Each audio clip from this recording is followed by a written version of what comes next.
All right. Hey, welcome to Alumni Stadium on the beautiful campus of Western University of Western Ontario, or Western University, for some amazing Ontario Summer Football League action between the London Junior Mustangs and the Essex Ravens straight down the 401. In a second, you're going to hear the sweet, soft sounds of the godfather of local football announcing Ron Forwarda. I'm Matt Snyder. We're going to be your hosts for today's games. Ron, Essex, London. We've been through this a couple times ourselves. Talk to me about this matchup. Once or twice in our days, in our coaching days there, look at any time that London and Essex get on the field together in any sport, whether it be hockey, football, baseball, old ladies playing bridge, it's going to be a heated battle. Mm-hmm. You can this is the equivalent of Michigan Ohio State in college football, or the Iron Bowl, Auburn versus Alabama. It is a heated rivalry. It is the throw the records out the window and let's play football. These are two very, very well-coached teams. The Ravens are a little bit down this year at U16. Mustangs have had a couple tough losses. Let's see if they can bounce back, as I believe we're going to be having the playing of our national anthem in a few minutes. Referees are flipping the coin at midfield. At the end of the day here, Matt, I think offense sells tickets, defense wins championships. I think whatever defense plays better today limits the run game. That's who's going to come up on this end of the game with the win. Huge over 60 pickleball championship last week. Finals came down to Gladys from London and Betty from Windsor, and I heard there was a huge brawl. That's what happens when London and Windsor face off in anything. We got U16 action live from Western University today. It's 8 o'clock. We got the U18 game. It's a hot Saturday afternoon in June, and you're here for some Junior Mustangs action live on London Football TV. We'll be back after the playing of the national anthem in a few seconds.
We're moments away from kickoff.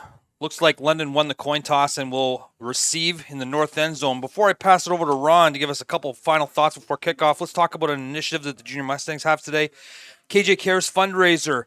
What we're asking you guys to do is, if you love watching Junior Mustangs live streams and you love hearing us talk about ball, and I will tell you, there will be some mistakes today. You got two old guys with bad eyes up in the booth, but A for effort.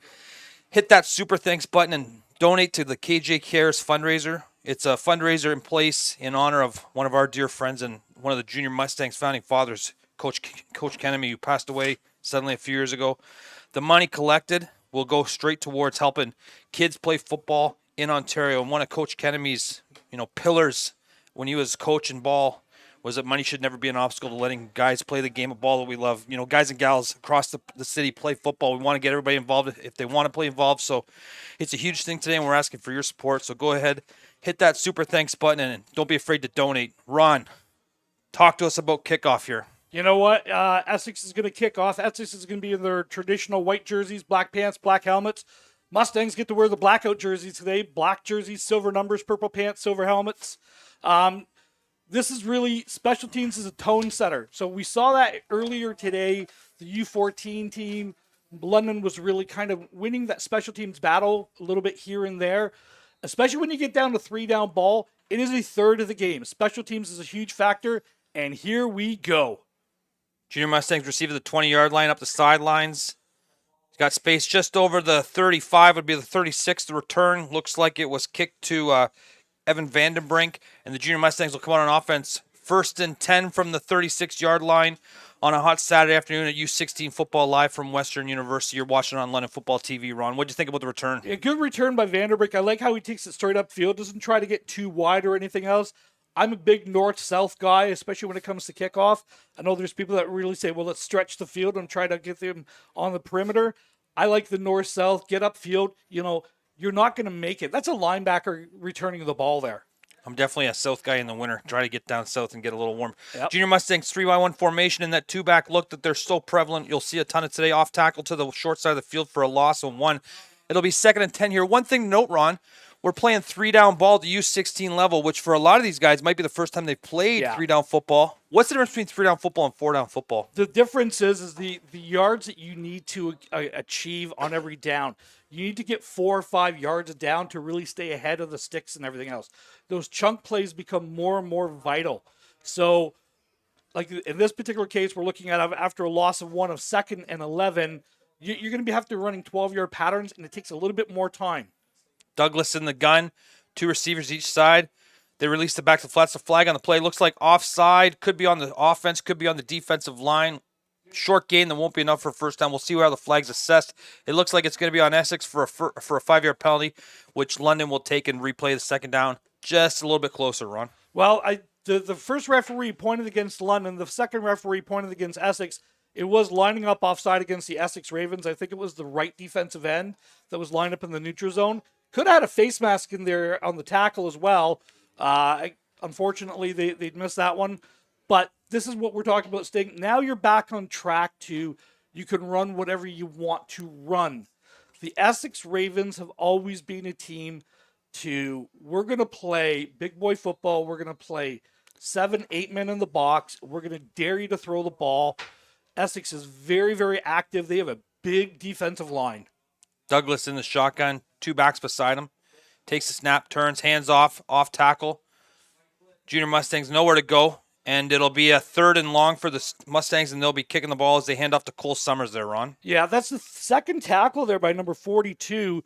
Corey Rolls is what he's listed as. Big defensive tackle. They've tried to run at him twice, and he's made the play for a loss both times. That's, again, very active defensive line. Hopefully the Junior Mustangs offensive line can make a couple adjustments here and go from there. And you talked about special teams. We see the first punt of the game for the Junior Mustangs, punting just inside there, just up past their 40-yard line. And Essex got 1 guy back to return. A lot of field back there for the Essex return to cover. The snap is good. The punt is up. It's a nice kick. It's going to be caught on the fly. Fumbled. Ball's loose. And the Junior Mustangs have recovered. No flags in the play. And you talked about special teams. First punt of the game. Huge change of field position for the Junior Mustangs, Ron. Number 32 for the Mustangs. He stays out of that 5-yard bubble.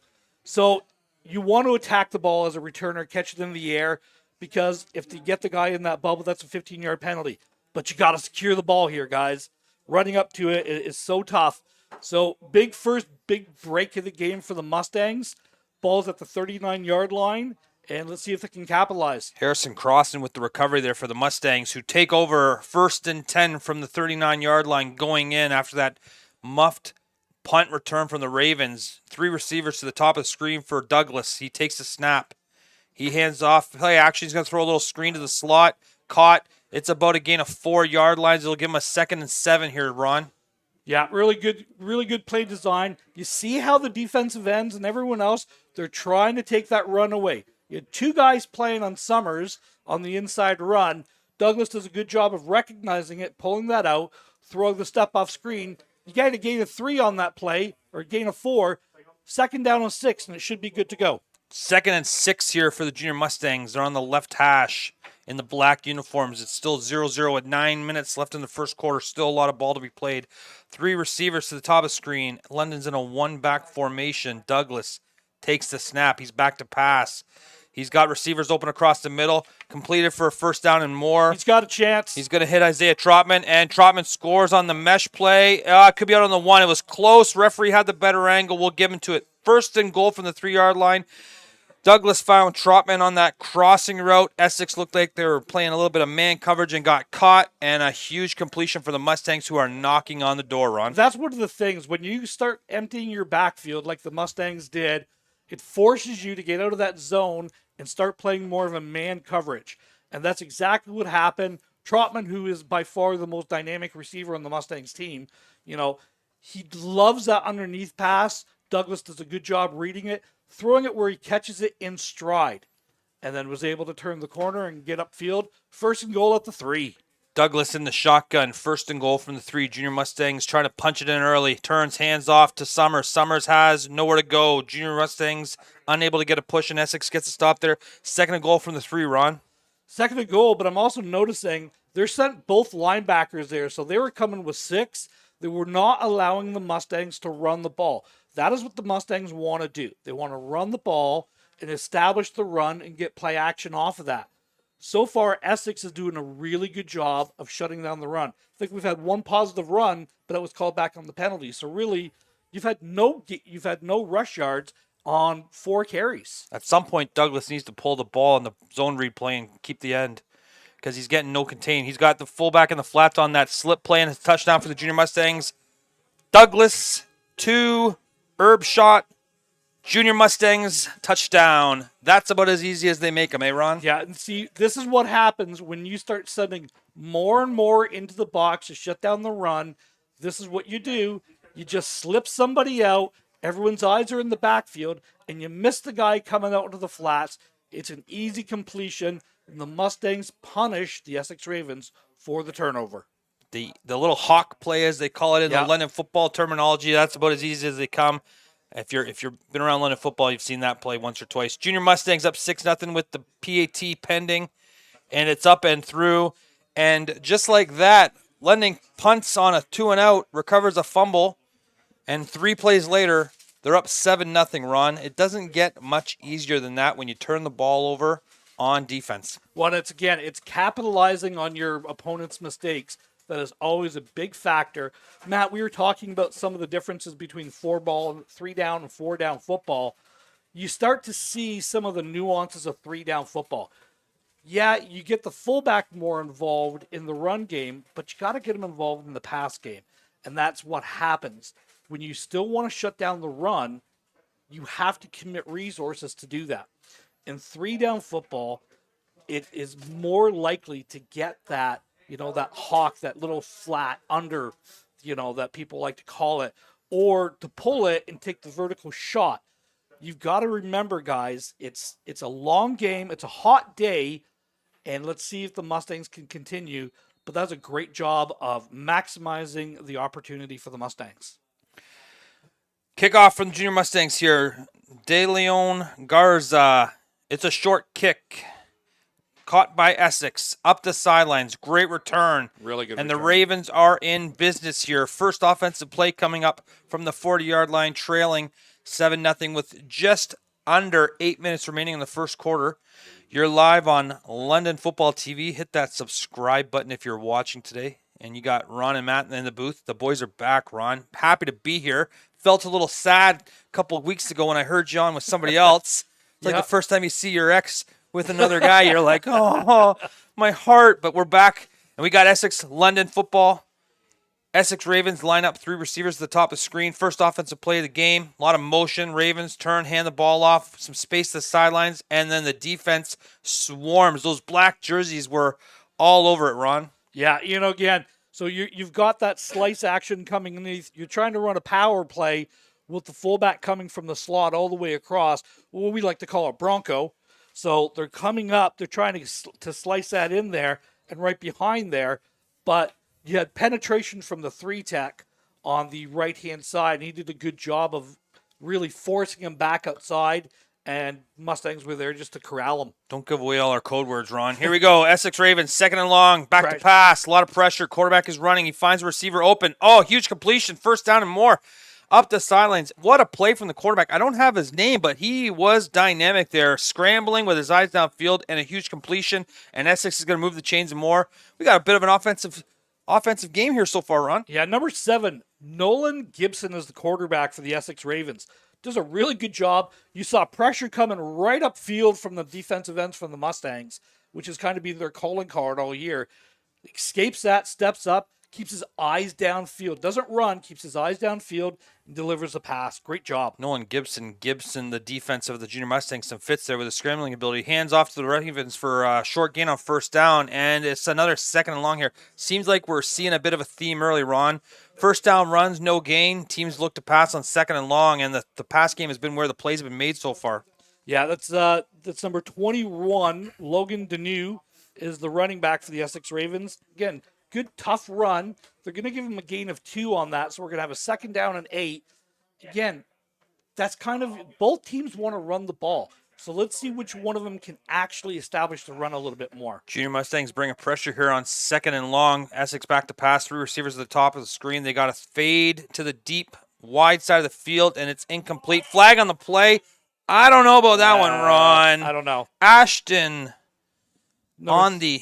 Number 34 with the coverage. 34 on the coverage. We got a flag. Yeah, Andrew Hiley on the coverage there. It looked pretty good to me, but I'm not wearing stripes, Ron. What do you think? You know, it's a tough one. He's got position on the ball, and he's playing the ball. I don't think that's pass interference myself, but we're 60 feet in the air. We're on the other 40-yard line looking down. You know, I don't agree with the call. The call was made. You know, it's a 15-yard penalty. It's not a spot foul in the Canadian game. Kids, you got to remember that. It's a 15-yard penalty, and then unless it's in the end zone. So 15-yard penalty from the previous spot. First down Essex. The ball is at the 27-yard line. You know, again, that one-on-one, you're bringing pressure. Yep. The one-on-ones are created, and you make the teams punished. You make them punished for committing the extra resources. Well, as a guy that's got a couple games coming up in about 2 months, I'm definitely going to be a big fan of the refs today because I'm going to need them in a few months. So great call from the refs. First down pass from the Ravens, incomplete, second and long. Essex starting to throw the ball around a little bit, spread it out. Have they abandoned the run this early, or are they just trying to mix and match up play calls? You know, you don't want to get into too much of a routine. I don't think that they're going to abandon the run. Neither one of these teams, even if it's not going well. You kind of mix the pass and the run. You keep the defenses off balance.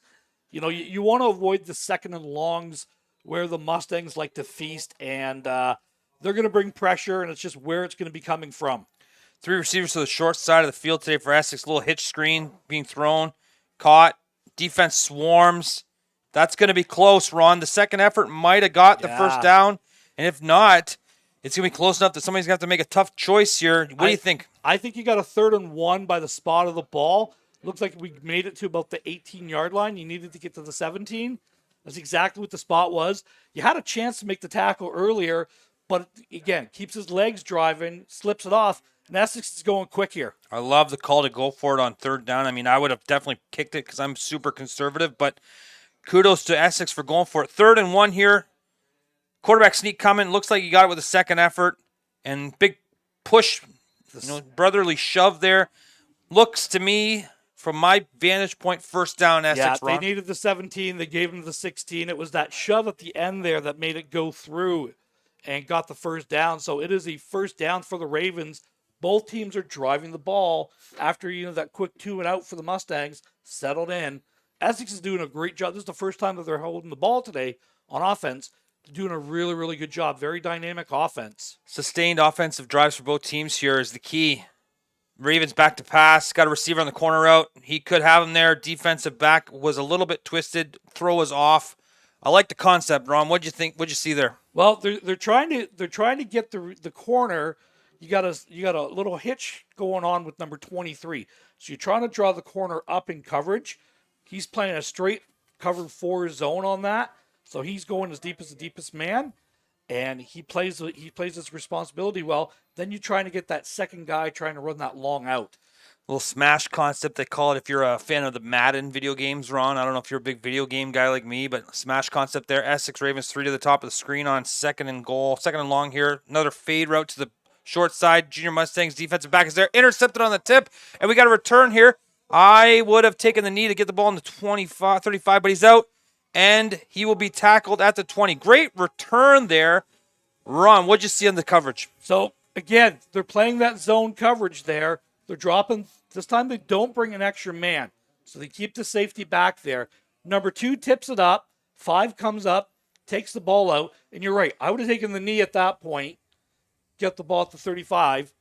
But, hey, you know what? You also had, one tackle away from going. That could have been a long 108, 109-yard return for a touchdown. 100%. I'm a 43-year-old old guy, so I would have taken a knee, but if I was a 16-year-old athlete like that guy, I would have probably run it back myself as well. So great call there defensively to bring 2 into coverage and take the interception. We got a first down for the Junior Mustangs on the 20. Essex was knocking the door but comes away with nothing. Junior Mustangs turn, handoff to the left outside zone. He's got space there. Summers has got a first down and more. I like the call there. Looks like London finds success attacking the perimeter of the defense for the first time today, Ron. So what they did is they kept the fullback in, and it was just a straight-ahead zone concept. Rather than trying to run that power play, everyone's pushing one way. Summers made a guy miss. Essex blitzed the B gap on the boundary side. So, and they ran it onto the field side. In that particular case, they basically guessed the wrong gap, and Summers had a gain of 20. First real positive run for either of the teams today. First and 10 from the 42 for the Junior Mustangs here on offense as they lead 7-0 against the Essex Ravens. Just under 3 minutes left in the first quarter. Motion from the Mustangs as they get aligned properly. Douglas does a good job getting everybody in the spots they need to be. Here's the snap. He turns, hands off to the left, to the right, to Summers. Summers has got the edge and more. He cuts up. Oh, defense swarms there. Looked like he had a clean edge there. Yeah. And at the last second, the linebacker from Essex comes out of nowhere and makes a play there. Summers is running the ball pretty hard so far, though, Ron. Summers is running the ball hard, but you see number 48, Ajax Smith, coming across here, cleaning things up. Again, he's understanding his leverage responsibilities. He's running the alley, closing it down, does a good job. Gain of 2 on that. I'm actually going to give him a gain of 4 on that. So it's going to be 2nd down and 6 here for the Mustangs. But again, there you see Cole Summers. He's a powerful runner, keeps his legs driving. First down here for 2nd and 6 here for the Mustangs. 5 receivers out for Douglas. He's back to pass. He runs that mesh concept again. He's got receivers on the backside open. He tries to throw it up late throw, and he's intercepted for Essex. He had receivers coming to the backside, but because he was forced to scramble, he probably didn't see him. A little bit of panic at the end of the play. We like to see him throw that ball out of bounds about 30 rows deep in the stands. But interception here, and Essex is back on offense. Junior Mustangs have a chance there. Unfortunately, the turnover ends the drive, Ron. Well, unfortunately on that one, I think you're right. He was forcing it. You had 2 receivers in the area, but they're both coming back to the same spot. And one defensive back actually out-muscled everybody to that spot and came away with the ball. Ravens with the ball directly at the 50-yard line of the Mustangs. What's interesting is that was the exact same play they threw to get to the 3-yard line on the first drive leading to their first touchdown. Essex throws over the middle. Receivers open and more. He's got space. First down and plus some. Great throw from the quarterback there to find that receiver working that short post over the middle. And Essex has got something going on offense throwing the ball, Ron. Tight end Caleb Veer with the reception. It's just that sit-down, just a sit-down route. They're playing in a zone, and again, the Mustangs like to bring Vanderbrink on that blitz, which is what they did, and he just settled into where he was, and it's a big gain of about 20 yards. Talk to me about sit-down routes, Ron. I didn't see anybody sitting on the field out there. What are you talking about, sit-down routes? We'll go over that one in a second here. Essex, first and goal, hands the ball off. Defensive line says, no, thank you. Running games have been tough for both teams here, especially up the middle. Both defensive lines have been fierce to start the day. Is that something we can look forward to as the weather starts to get, it's a hot day out here, Ron. Both teams have been out here warming up for a while. Is it tough to establish a run in this kind of weather? It's tough to establish a run against defensive lines like this. It's not necessarily the weather. Yes, it's warm out. Yes, we're 5:30 in the afternoon or quarter after 5 in the afternoon. but it's defensive lines.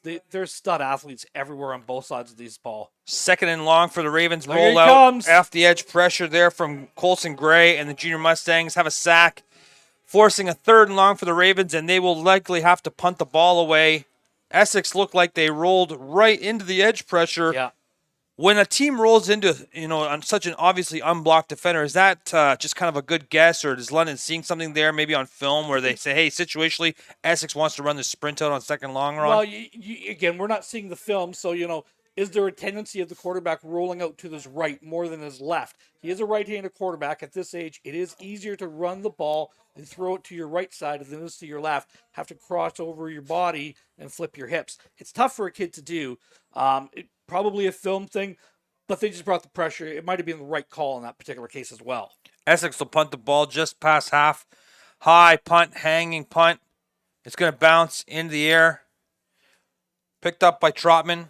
Nowhere to go. Junior Mustangs will start on the 30, but there's a flag on the play, which will likely be a no yards.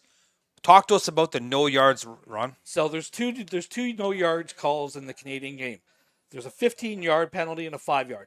What no yards is you have to give the receiver or the returner a 5-yard bubble to catch the ball unobstructed.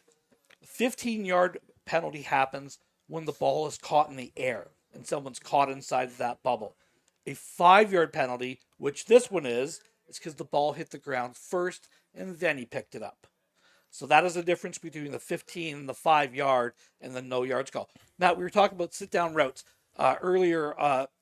The big difference when you run a zone defense, you don't want to continue your route all the way through.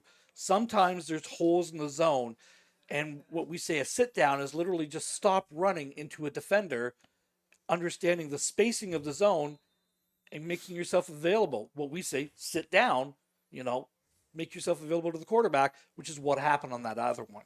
I just didn't want our fans out there to think that you're telling Fumble players to and lay down on the ground. We got a fumbled snap on the first down, and Essex will recover, and this will be a huge change of field position here as the quarter will end. Ron will come back to the fumble in a second as we flip the fields.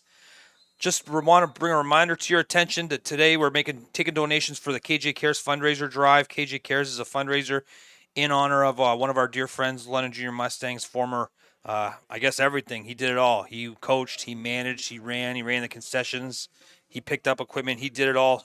Coach Kenemy, who passed away suddenly a few years ago. This fundraiser drive will help fund the KJ Cares fundraiser initiative, which helps all the money raised goes towards helping kids play football in London. One of Coach Kenemy's, guiding lights was that he never wanted money to be an obstacle for players, young men and women, to play football in London. So this fundraiser drive and this initiative will help players that aren't able to afford to play to make sure that they're able to get on the field and play the game that we all love. So what we're asking you to do today is make a donation through the app, through the YouTube channel by making a super thanks. You can donate from 99 cents all the way up to $1 million if you want to, and we'd love to see $1 million donation today, so don't be afraid to get your wallets out there. But if you love football and you were, a friend coached with Jay, throw some money in honor of him and help do what he loves to do best, get guys on the field and girls on the field playing ball. As I'm speaking, we got a first down for Essex, and they're moving inside the 20, Ron. Looks like Essex is having a lot of success throwing the football. Is this something that's going to have to, is this going to force a change from London defensively with the success that Essex is having throwing the ball? Well, I think what it's going to do is I think it's going to get them out of that pressure package, which is what they've been doing, because when you bring that linebacker, it creates a hole in the zone. This was simply just an inside post, and he beat him to the spot. Safety was playing very, very high. They're playing two safeties high and two linebackers. So London's lining up like they're afraid of the pass. Fade here into the end zone off.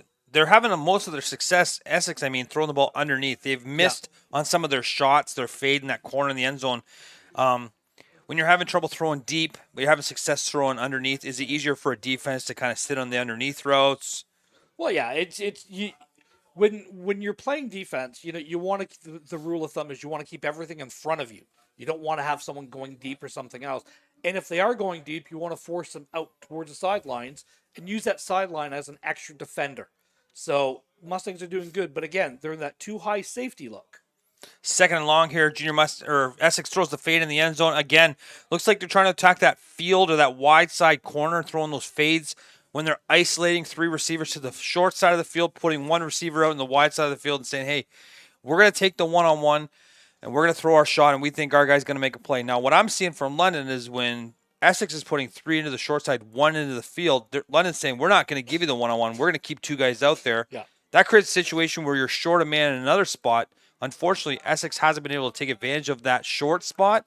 They're just trying to force that fade to the wide side of the field. So London's doing a good job there and saying, hey, we're not going to give you this play that you're trying to take, but it looks like Essex is committed to it, and they're going to keep taking those shots as they line up here for a field goal. 23-yard field goal attempt, left hash, Matt. 23-yard field goals, left hash. London leads 7-0. The kick is up. It looks like it's through to me, and we got a good field goal. 7-3 London with just over 10 minutes remaining in the second quarter. We're live on London Football TV. You're at U16 Junior Mustangs football against the Essex Ravens, their rivals from down the 401. Join us at 8 o'clock for the U18 game live on London Football TV. You'll have me and Ron Forwerda, the godfather of local football, amateur football commentary, live all evening. So if you like listening to 2 old guys talk about what they would have done, this is the place to be. While you're here, click subscribe on the London Football TV button and help us continue to bring live football action in the summer and in the fall to you through YouTube. And if you know our fearless leader, Adam Melrose, you know that he's always got a camera somewhere in his car. And if he sees a football game anywhere, he's going to pull over and probably live stream it. I heard he was driving to work 8:30 in the morning. Saw 3 kids throwing a football around and live stream for 40 minutes, and they got 28 views. So, hey, people love watching football on London Football TV, but we need you to hit that subscribe button to keep it going as we have a beautiful Saturday afternoon. A little hot. I was out working in the yard before I came here. A little hot. London in the black jerseys might be a little hot. But we got a kickoff here as London leads 7-3, Ron. It's been a pretty exciting game. Couple turnovers. Teams are trying to throw the ball. London's having a little bit of success running the ball off tackle the last few drives. We got a return here with space up the middle and more over the 40 to the 45. I love that middle return. And what I loved about the returner, I'll let you jump in here, Ron, is that he kept his feet moving through contact. Yeah, you know, it's exactly. Again, we're not dancing. We're going straight upfield. We're running north-south. He hits a seam, and he explodes through it. He catches the ball in the air. That is another huge factor in return game. Every time the ball hits the ground, it's going to cost you 15 yards, one way or another. So, really good job there. Both teams have turned the ball over twice. Okay? So, both teams' points have come off of the turnovers as we see a new quarterback in for the Mustangs, number 12 coming in. We got Morgan Gleason in the game now for the Junior Mustangs at quarterback, the CCH grad. His name might be familiar if you've been around football in London like I have. Handoff here for Summers. Summers breaks the tackle. He's got a first time more. Breaks free. Summers is gone. Junior Mustangs are going to score here. Summers spins off the tackle, and that's a long run that was basically made by Summers. That's a BYOB, be your own blocker, as they say. Junior Mustangs take a 13-3 lead over Essex with 9:53 left on a great run from Summers there, Ron. What'd you see in that run? Kids, this is why you wrap up through the tackle and you take it all the way to the ground. Don't try to throw him. That's exactly what happened. Essex Ravens defender, he had him. He had him dead to rights. Spun him around, spun him right out of the tackle. Now, Summers is a great athlete with great leg drive and everything else, and he was able to keep his balance coming out of that tackle. So not every kid's going to make that run, but you get a kid like Cole Summers, and he is able to. Stevens with the hold on the PAT. De Leon Garza with the PAT here. As we wait for the snap, Junior Mustangs line up. 13-3 for the Mustangs. Now make it 14 as the Mustangs in their black jerseys with the purple pants and the silver helmets have been on fire. A couple turnovers both ways. London's take advantage of it. A huge run there from Summers as he breaks multiple tackles and spins out of the pile and separates with speed. Put them up by 14, Ron. What does Essex need to do here coming back to stay alive in this drive? Well, I think you just got to eliminate the turnovers. That's the big thing. Like I said, both teams have turned the ball over twice, and you've had points coming off of both of them. Essex has kicked the field goal off the turnovers. Mustangs have scored a touchdown off the muff punt turnover. They've been able to capitalize on interceptions. They're doing a great job moving the ball around. You have a very dynamic quarterback, number 7 for the Essex Ravens. I like to see him, pump fake and maybe go for a little bit of a scamper himself, because again, what the Mustangs are doing is they're taking that linebacker out, they're moving him back to the safety position, so you have almost like a cover 4 look in their base plays. I think you have to take advantage of that, maybe run a quarterback draw or some type of read and pull something out of the back end. Yeah, Essex has had a little bit of success early in the first quarter when the quarterback got on the move and used his feet to create some havoc for the secondary. So Junior Mustangs kickoff here. Short kickoff, looking to get the ball back. Essex is alert, recovers it. Essex is going to have great field position run. Do you like the call there to kick short to try to get another possession up 14-3 this early in the second quarter? I like the call, not necessarily in that particular spot. Again, I would have kicked it deep myself. You're up. You got an 11-point lead at that point. But this might be an automatic, hey, if they're lined up like this and we think we can get it, let's go for it. Let's do it. I don't mind the call. But like I said, maybe in a slightly different position was maybe when I would have done that. It's a call that could work out and also could bring Essex right back in the game and make it 14-10 if they're able to score here. So we'll see. Essex takes the snap, turns, pitches to the slot back. They're going to throw the ball back. He looks like he had the quarterback on the go. Receiver wide open, caught, completed. Trick play there for Essex. A lot of moving parts there for an 11-yard gain. But I think, down 14-3, they probably had to take a chance there. What do you think about the trick play? That's telling me that you don't have confidence in your run game. Okay? So you got to pull a few bags out, a few tricks out of the bag. Again, pulling those out early, it's kind of like, okay, you've seen it now. You've kind of seen it now. Now, I will say this. There was not a defender from the hash mark to the sidelines for the London Junior Mustangs, and the quarterback was wide open. If they had thrown it back to the quarterback, he might still be running. He'd be on Western Road right now. Running Essex up the middle for a huge chunk of first down. Maybe they just need a little confidence, Ron, because the second play after the right back after the trick play, and they get a huge chunk. Their biggest run of the game. Ron, is Essex starting to move the football? Well, they've moved the ball up and down the field with a lot of success in this game. They just haven't been able to capitalize on it. So, again, they're starting this quarter, this kicker for Essex, just what we saw of that last kick, he's almost in field goal range. I think anything from the 25 in it's going to be a range for this kid. So, Essex is knocking on the door from points again. Ravens back to pass now. He's got a receiver over the middle. Quarterback scrambles, turns, throws late. He had a lane there. Yeah. Could have been a nice little play if he had tucked it and run. We haven't seen him scramble yet, but he has moved, or haven't seen him tuck it and run, but he has scrambled around a little bit. Looks like the Essex quarterback's got some wheels. Some point, maybe, like you mentioned, little QB draw would be a real nice call for the Ravens here. You had the opportunity right there. He would have got 7 or 8 yards on that. But what I do like about that is not like most young quarterbacks at this are going to see an opening, tuck it and run, whether there's a guy running. He's keeping his eyes downfield, trying to be a quarterback and complete the ball out there. I don't hate that, but in that particular case, I think I would have liked to have seen him run with it. Second down here for the Essex Ravens. They turn. They got a receiver on the wheel route open over the middle as well. A lot of receivers open there. First down for the Ravens. Ravens are starting to click in the pass game. They had multiple receivers open down the field to the top in the middle of the screen there, and the quarterback is starting to sling it. First down for the Ravens in just outside the 20 on the 21, and London is starting to feel it.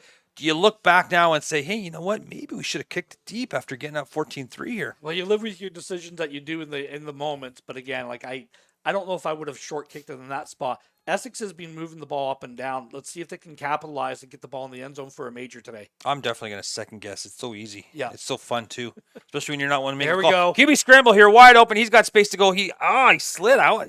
I thought he could have made it in the end zone there, but that's just me. But, hey, that's what we talked about. He's got some wheels. There's a lot of space there in the middle of the screen. I don't know if that was a draw or a scramble, but great run there for the quarterback. Yeah, really good job of just coming up field. And Ron's having a little bit of a coughing fit here. I'll take over. That. That's okay. Hey, we're all called mid-season form. Yeah. So, again, you did a good job of recognizing that there's a hole in the linebacker play from the Mustangs. They're short a linebacker. Again, now they're looping one around, and he's going to score here. Off tackle touchdown for the Ravens. Looks like London went to that 50 front early in the drive and then got back into the 40 as they got backed up towards the end zone. And Essex takes the off tackle play for a first down there. The quarterback scramble gets him inside, and then the off tackle play punches it in. Essex has a great series there. That's a great series that starts off with a choice that the Junior Mustangs made to kick short on the surprise onside after going up 14-3. Essex takes the ball just behind midfield and is able to score on a pretty good drive, which, they had some couple nice completions from the quarterback. The big scramble that we talked about right after we said, hey, the quarterback scramble would be a nice play here if he was able to take advantage of it. And then Essex has two huge runs in the drive, the off tackle run to score, and the inside zone play early in the first, the drive where they punched it through and got a big chunk there. Looks like Essex Ravens offense is starting to maybe put it together here and say, hey, here's the calls that we want to make. London's defense, aside from the turnovers, has, to be honest, struggled a little bit here to get stops. So the Mustangs are looping that second linebacker around. They're having him coming on a strong side blitz, and then they also sent the inside linebacker. You crease a six-man pressure, and there's nobody at the second level there. You've got to respect the passing game. The Ravens are making you do that. These guys are dynamic. This is a dynamic quarterback with a good arm. He's a good athlete, and he's being able to put the ball where he needs to. Now, how do you complement that? Maybe not send 6 every play like you have been doing. Maybe run like a robber type of thing where you show it and back out of it. Give kind of a false read or something like that. But I think the defense right now is kind of being on their heels a little bit in this first half. They need to kind of settle things down. Talk about dynamic athlete with a great arm. Sounds like you're talking about me, but I'm a little too old to be playing U16 ball, Ron. Deep kickoff for the Junior Mustangs, fielded inside the 10-yard line. He's across the middle. He's going up the middle. They got that middle return going again. Another huge hole. There it is. Another huge return up the middle. They're working that middle return. They've had 3 great returns up the middle on balls that Essex has tried to kick outside the number. The Junior Mustangs returns are very disciplined of trying to force the ball back into the return lane. A lot of times with young guys, you'll see a middle return called and the kick goes wide, and they say, I'm going to try to run up the sidelines through the 9 guys that aren't being blocked, instead of saying, hey, I'm going to run up the middle where all my 9 guys are blocking for me. So great kudos to the Junior Mustangs special teams there of forcing their returning, and they've been rewarded 3 times with some great field position, Ron. Yeah, Trotman, the returner on that one, he literally was 1 block away from taking that all the way in. And again, the Ravens are kicking the ball in the middle of the field. If you want to pin them on the sidelines a bit more, maybe move the ball to the hash. Outside zone to the left for the Mustangs there. First down, about 4-yard gain there. London's had some good success in the last couple drives of running off tackle to the left. I don't know if it's a field or a boundary call, or if they just feel maybe a little bit more comfortable running behind the left tackle, left guard. Maybe that's their more veteran guys or their bigger guys, but they've definitely found some success there calling those plays as the Junior Mustangs get a second down and about 7 here, and they'll take a knee for an injury. Looks like an Essex Ravens player is down, so we'll take a few seconds. But so far, Ron, we've had a quarter and about a half of football, couple turnovers, couple special teams, decisions, some great returns. Both teams are having some success throwing the football. What have you seen so far, and what do you think you're going to see moving forward? It's going to be tough to run straight ahead against the Essex Ravens defensive line. I think they're very dynamic. I think they're big, and I think they're giving the guards problems. Where the Mustangs have made the adjustment is kind of running on that off tackle or that outside zone. That's where you're going to have success. Essex Ravens, offensively, have done a good job. The Mustangs have got to get out of that 6-man pressure, maybe show a robber, and maybe just try to generate some pressure with your front 4. If you can't do that, then shorten the game down, make it 2 or 3 yards a play, make them punt. Make special teams be a factor in this game. Right now, the offenses are both going up and down the field. You need the defenses to really dig your heels in. Well said, Ron. We have a few minutes here as we deal with the injured player. What better time than now to run out, grab your wallet, and donate to the KJ Cares fundraiser drive? We're asking all of our Junior Mustangs fans out there watching live on London Football TV on YouTube to donate today to the KJ Cares fundraiser by clicking the super thanks and making a donation to our cause. We're looking to raise $50 per stream, so $50 for this game and $50 for the U18 game. All the proceeds today after there's a small processing fee to be able to accept donations. All the proceeds after that will go straight towards the KJ Cares fundraiser drive, which you've likely seen advertised on social media the last few weeks by the Junior Mustangs and some of the other London football entities. The money raised helps go towards paying for kids to play football who might not be otherwise able to play. Coach Kennedy was a firm believer in never letting money be an obstacle to having young guys and gals jump on the field and play ball. He wanted to make sure that the game of football was accessible to everybody, regardless of financial situation and those type of things. So it's a great fundraiser. It's a great initiative put on by the Junior Mustangs in support of one of our dear friends, Coach Kennedy. And if you've been around the Junior Mustangs football over the last few years, I'm sure you understand that he's a big part of this program, and one of maybe the biggest parts of the program in the history of getting this team to where it is from where it started. So I know he's a dear friend of yours. Talk to us a couple seconds about our dear friend Coach Kennedy. Yeah, Coach Jay was. I've said this a number of times.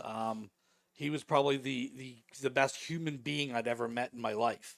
His ability just to care and want to help everybody.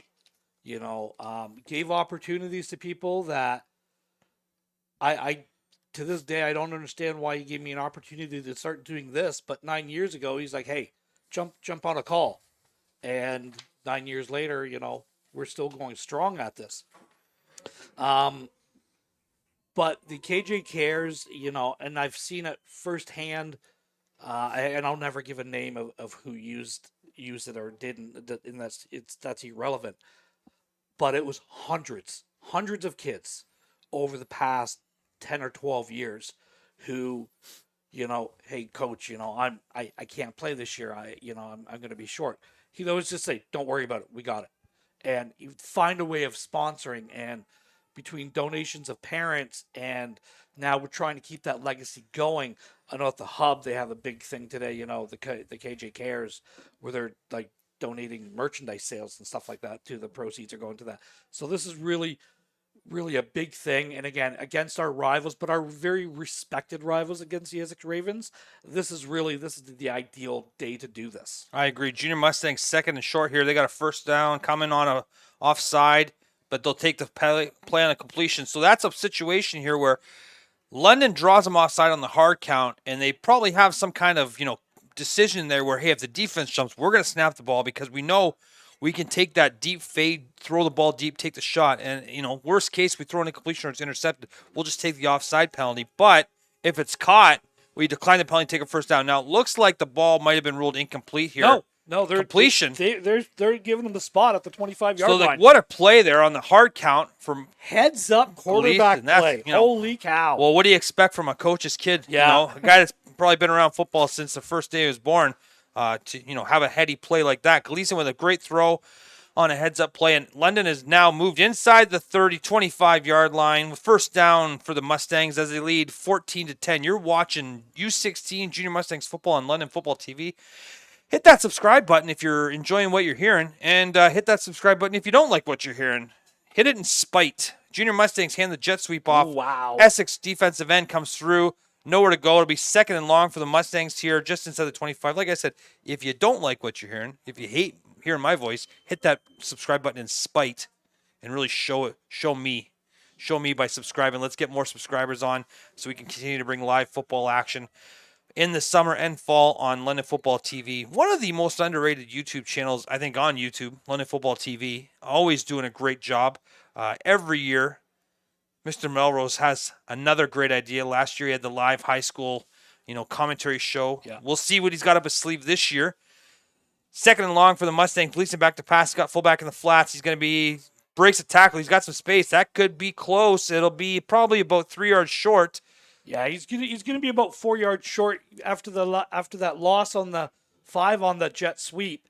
You're able to get 10 yards of it back, but you're gonna be third and about 5 from the 20-yard line. Decision time here for the Mustangs. Decision time. Do you kick the field goal? I like the call of going for it. Strengthen the leg of the kickers. He's able to get those extra points through, but you got to add 7 yards to this hash mark. It's not gimmies. kids, I'm telling you, kicking a football is harder than it looks like. This is definitely a call you probably make during the practice week. Yeah. You get a sense of your kicker's range. Mustangs go for it. First down, they throw a screen to the slot. He's got nowhere to go, and Essex will take over on defense after a great stop there on 3rd and 4. Junior Mustangs, I think it was the right call to go for it. Yeah. I think it was actually a great play call to just, hey, let's just throw it out quick to one of our best guys. There's a good chance you're going to get some pressure from Essex. Maybe you can get the ball into the perimeter and make some guys miss. And you're throwing it to a guy that's made a bunch of plays today. Unfortunately, Essex defense is there and says no thanks, and they'll take over. Junior Mustangs will go on defense here, 14-10. With just under 4 minutes remaining in the half, we got U16 ball live on London Football TV. Essex Ravens, first down from the 25 here. They had a great drive last series, some great quarterback play with both his feet and his arms. Takes the snap. He's going to sprint to the right. They got an edge there. He's going to pull up and throw. He's got a receiver breaking the sidelines through his hands. Great read. Great little concept there, a little three-man flood concept there. There's a flag behind the play, which will likely be holding. When you get these quarterbacks, sprint out and scramble plays, the offensive line is trying to block. What happens is the defenders see the quarterback running. They try to disengage, and obviously the linemen are, they're coached to stay attached to those guys. So you do tend to see a little bit more increased holding calls on sprint out or scramble plays as defenses are reacting to the quarterback, and the offensive line, they have their back to the quarterback, so they have no idea where he's going. Essex will bounce it back 5 yards and replay first down. So 1st and 15 here, Ron. But hey, what'd you think about the sprint out call on first down? I like the idea of moving the pocket, but right away you had pressure coming from the defensive end, and he beat his guy, and he would have had him for a 10-yard sack. It turns he just grabs him, so that's why you got the 10-yard penalty. 1st and 20 for the Ravens. They're really backed up at the 10-yard line now. Mustangs have been bringing pressure. Let's play defense here, not bring the pressure. Taking a shot. Fade here down the sidelines. Completion. They've been trying to hit that all day, and Essex does a great job with the receiver adjusting in the air. First down for Essex on 1st and 15. They've been trying to force that all day, and they finally hit, pay dirt there, Ron. What'd you see? You got it. Defensive back number 34 for the Mustangs. You got to get your head around and find that ball. You're in great position, but you're staring at the guy, and if you're going to play the hands. You got to be a little bit closer to do that.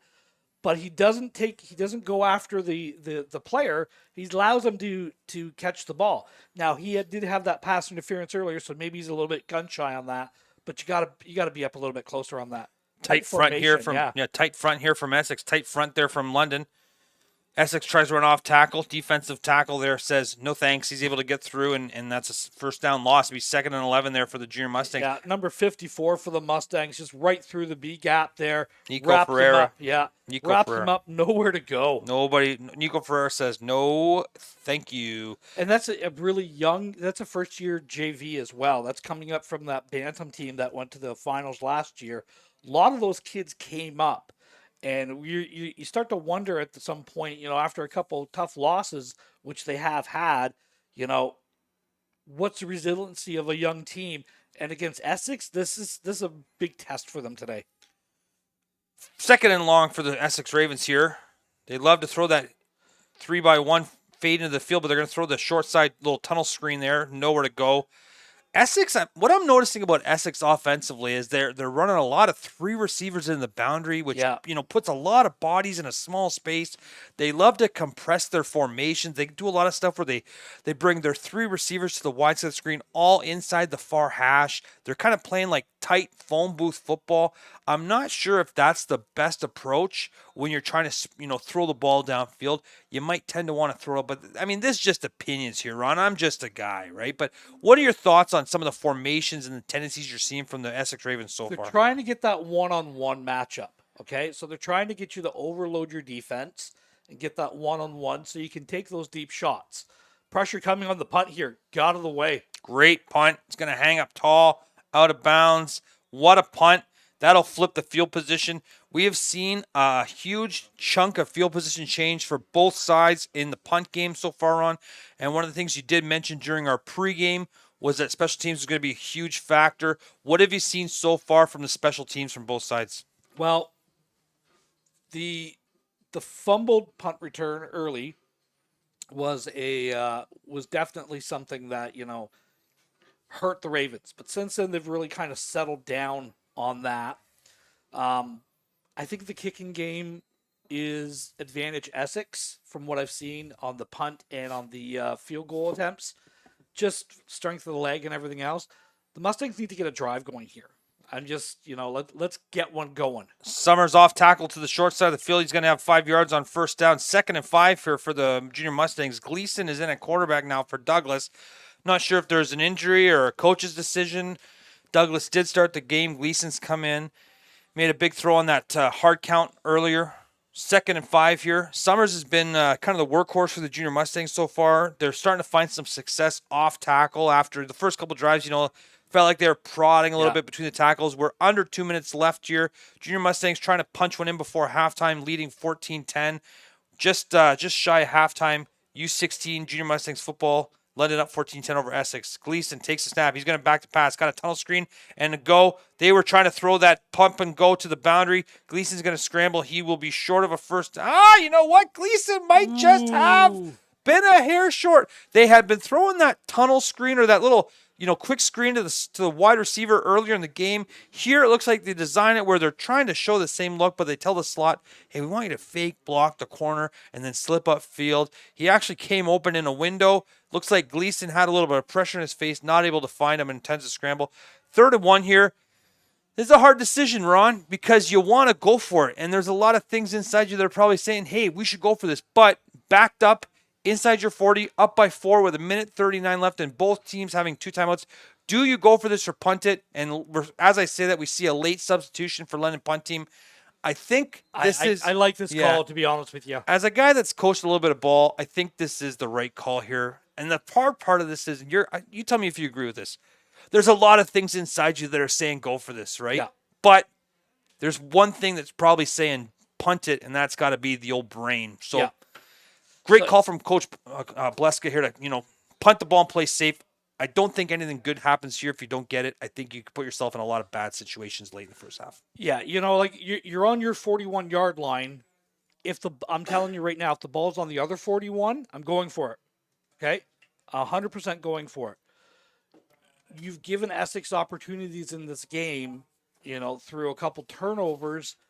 That's basically how all your points have come on the field. Absolutely. You don't want to turn the ball over late in the half. Keep this in mind. Essex will receive the second half kickoff. Absolutely. So that's a potential double possession there. Yes, you're punting the ball away, but even 30 yards here, you're going to have it with, say, about $120 left. That's a little bit of distance to travel. Mustangs have settled in a little bit on defense now. I like the call of punting it. Now, I'm just going to throw this out there. Mustangs do have a fake punt. You know what? You said something earlier. If I was on the other 41, I'd 100% go for it. I agree 1,000,000%. If you're on the other side of the half, you're probably going for this. Now, here's another thing to consider. If you're Essex, are you bringing pressure here? I think I would. I feel like in this situation, I probably want to bring a bunch of pressure and see if you can at least, hey, maybe you force a shank. They're coming. They're going to work, they're going to work a bit of a return here, though. They bring some pressure, but they got the guys dropping over for return. Essex catches it clean. He's going wide side of the field around the hash. What a great tackle. Yeah, great tackle. Not able to get there. I don't know if they had a called wide side return there. It looks like they probably could have forced it up the short side. Flag on the play late, which is usually some kind of extracurriculars activities. In that situation, if I'm the junior Mustangs, what you don't want to have happen is you go for it, you don't get it, and then you go into halftime down 17-14. Yeah. You want to be in a situation, especially with the turnovers. You got your second quarterback in the game. Don't know if that was a decision or an injury, but whatever. But you don't want to go in the game. You don't want to go into halftime down. You want to go into halftime and say, hey, you know what? We're not playing the best football we've ever played, and we're still up by 4 versus, hey, we just turned the ball over a couple times, and we just turned it over again right in the half, and we just gave Essex momentum, and we're kicking off to them in the second half. So the conservative call is the right call there. The penalty after the play is going to back Essex way up, which should essentially lock them into trying to run this half out. If your coach, Bleska, you might want to think about burning some timeouts here and seeing, hey, we might be in a situation where we get the ball back at half, maybe take a shot or two and try to get at least another field goal before we go into halftime here. So a lot of strategy at play. It's like we're playing, playing Dungeons and Dragons here, thinking about all the possibilities here. Here comes London on the pressure. Lot They of got there. that Vandenbrink off Yeah. the edge again. They've been trying to bring that edge pressure all day where they loop the Mike Backer around to the edge, and they're able to get home. Great call there from the London defensive coordinator. Be second and long here. Do you call your timeout and force Essex to throw the ball on second and long, or run it, which basically concedes the punt, knowing that they want to try to take some time off the clock? If I'm Essex, I run the ball here. Maybe if I'm going to throw it, maybe throw that step off screen, something like that. But 100% I'm going to try to run the ball here or get some type of screen action going and force the Mustangs to call, because I believe that they called the timeout on the punt. I don't know if they did. I see 2 timeouts on the board here. Okay. Essex is going to work the clock a little bit. They got an offside play there, which is going to take them back another 5 yards here. Just shooting themselves in the foot right now. They had about 25 seconds on the clock there that they kind of wasted as they didn't call the timeout and they allowed Essex to run the clock down. I think this is something I believe in. I think you want to use your timeouts on defense. A lot of people think, oh, you want to use your timeouts on offense. No, you can control the clock on offense by going tempo, calling plays at the line of scrimmage. What you don't want to do is allow a team to waste 19 seconds on the clock on offense. You want to use your timeouts on defense to stop the clock because you don't have the control on defense. So, a minute 30 to a minute is a big difference in Canadian football, Ron. Yeah. And again, another thing why you want to call your timeouts on defense, Matt, every time you get a first down, the clock stops to reset the chains. Yeah. So, that's a huge factor about controlling the tempo with the offense. You could have a couple calls in there. Essex, again, now they just run the ball inside, hit. Call timeout for London and they here. do call the timeout. Great decision there to call the timeout. They'll get the ball back around probably the 50-yard line based on what we've seen so far. That is why you punt the ball on your 41. Yeah, you get a clean return here for London, and they should have something cooking with a timeout left and about a minute left and a half. There's a good opportunity here for London to at least come away with another field goal and go into half leading by 7. We're a minute left in the first half. U16 OSFL football. London Junior Mustangs versus Essex Ravens. London leads 14-10.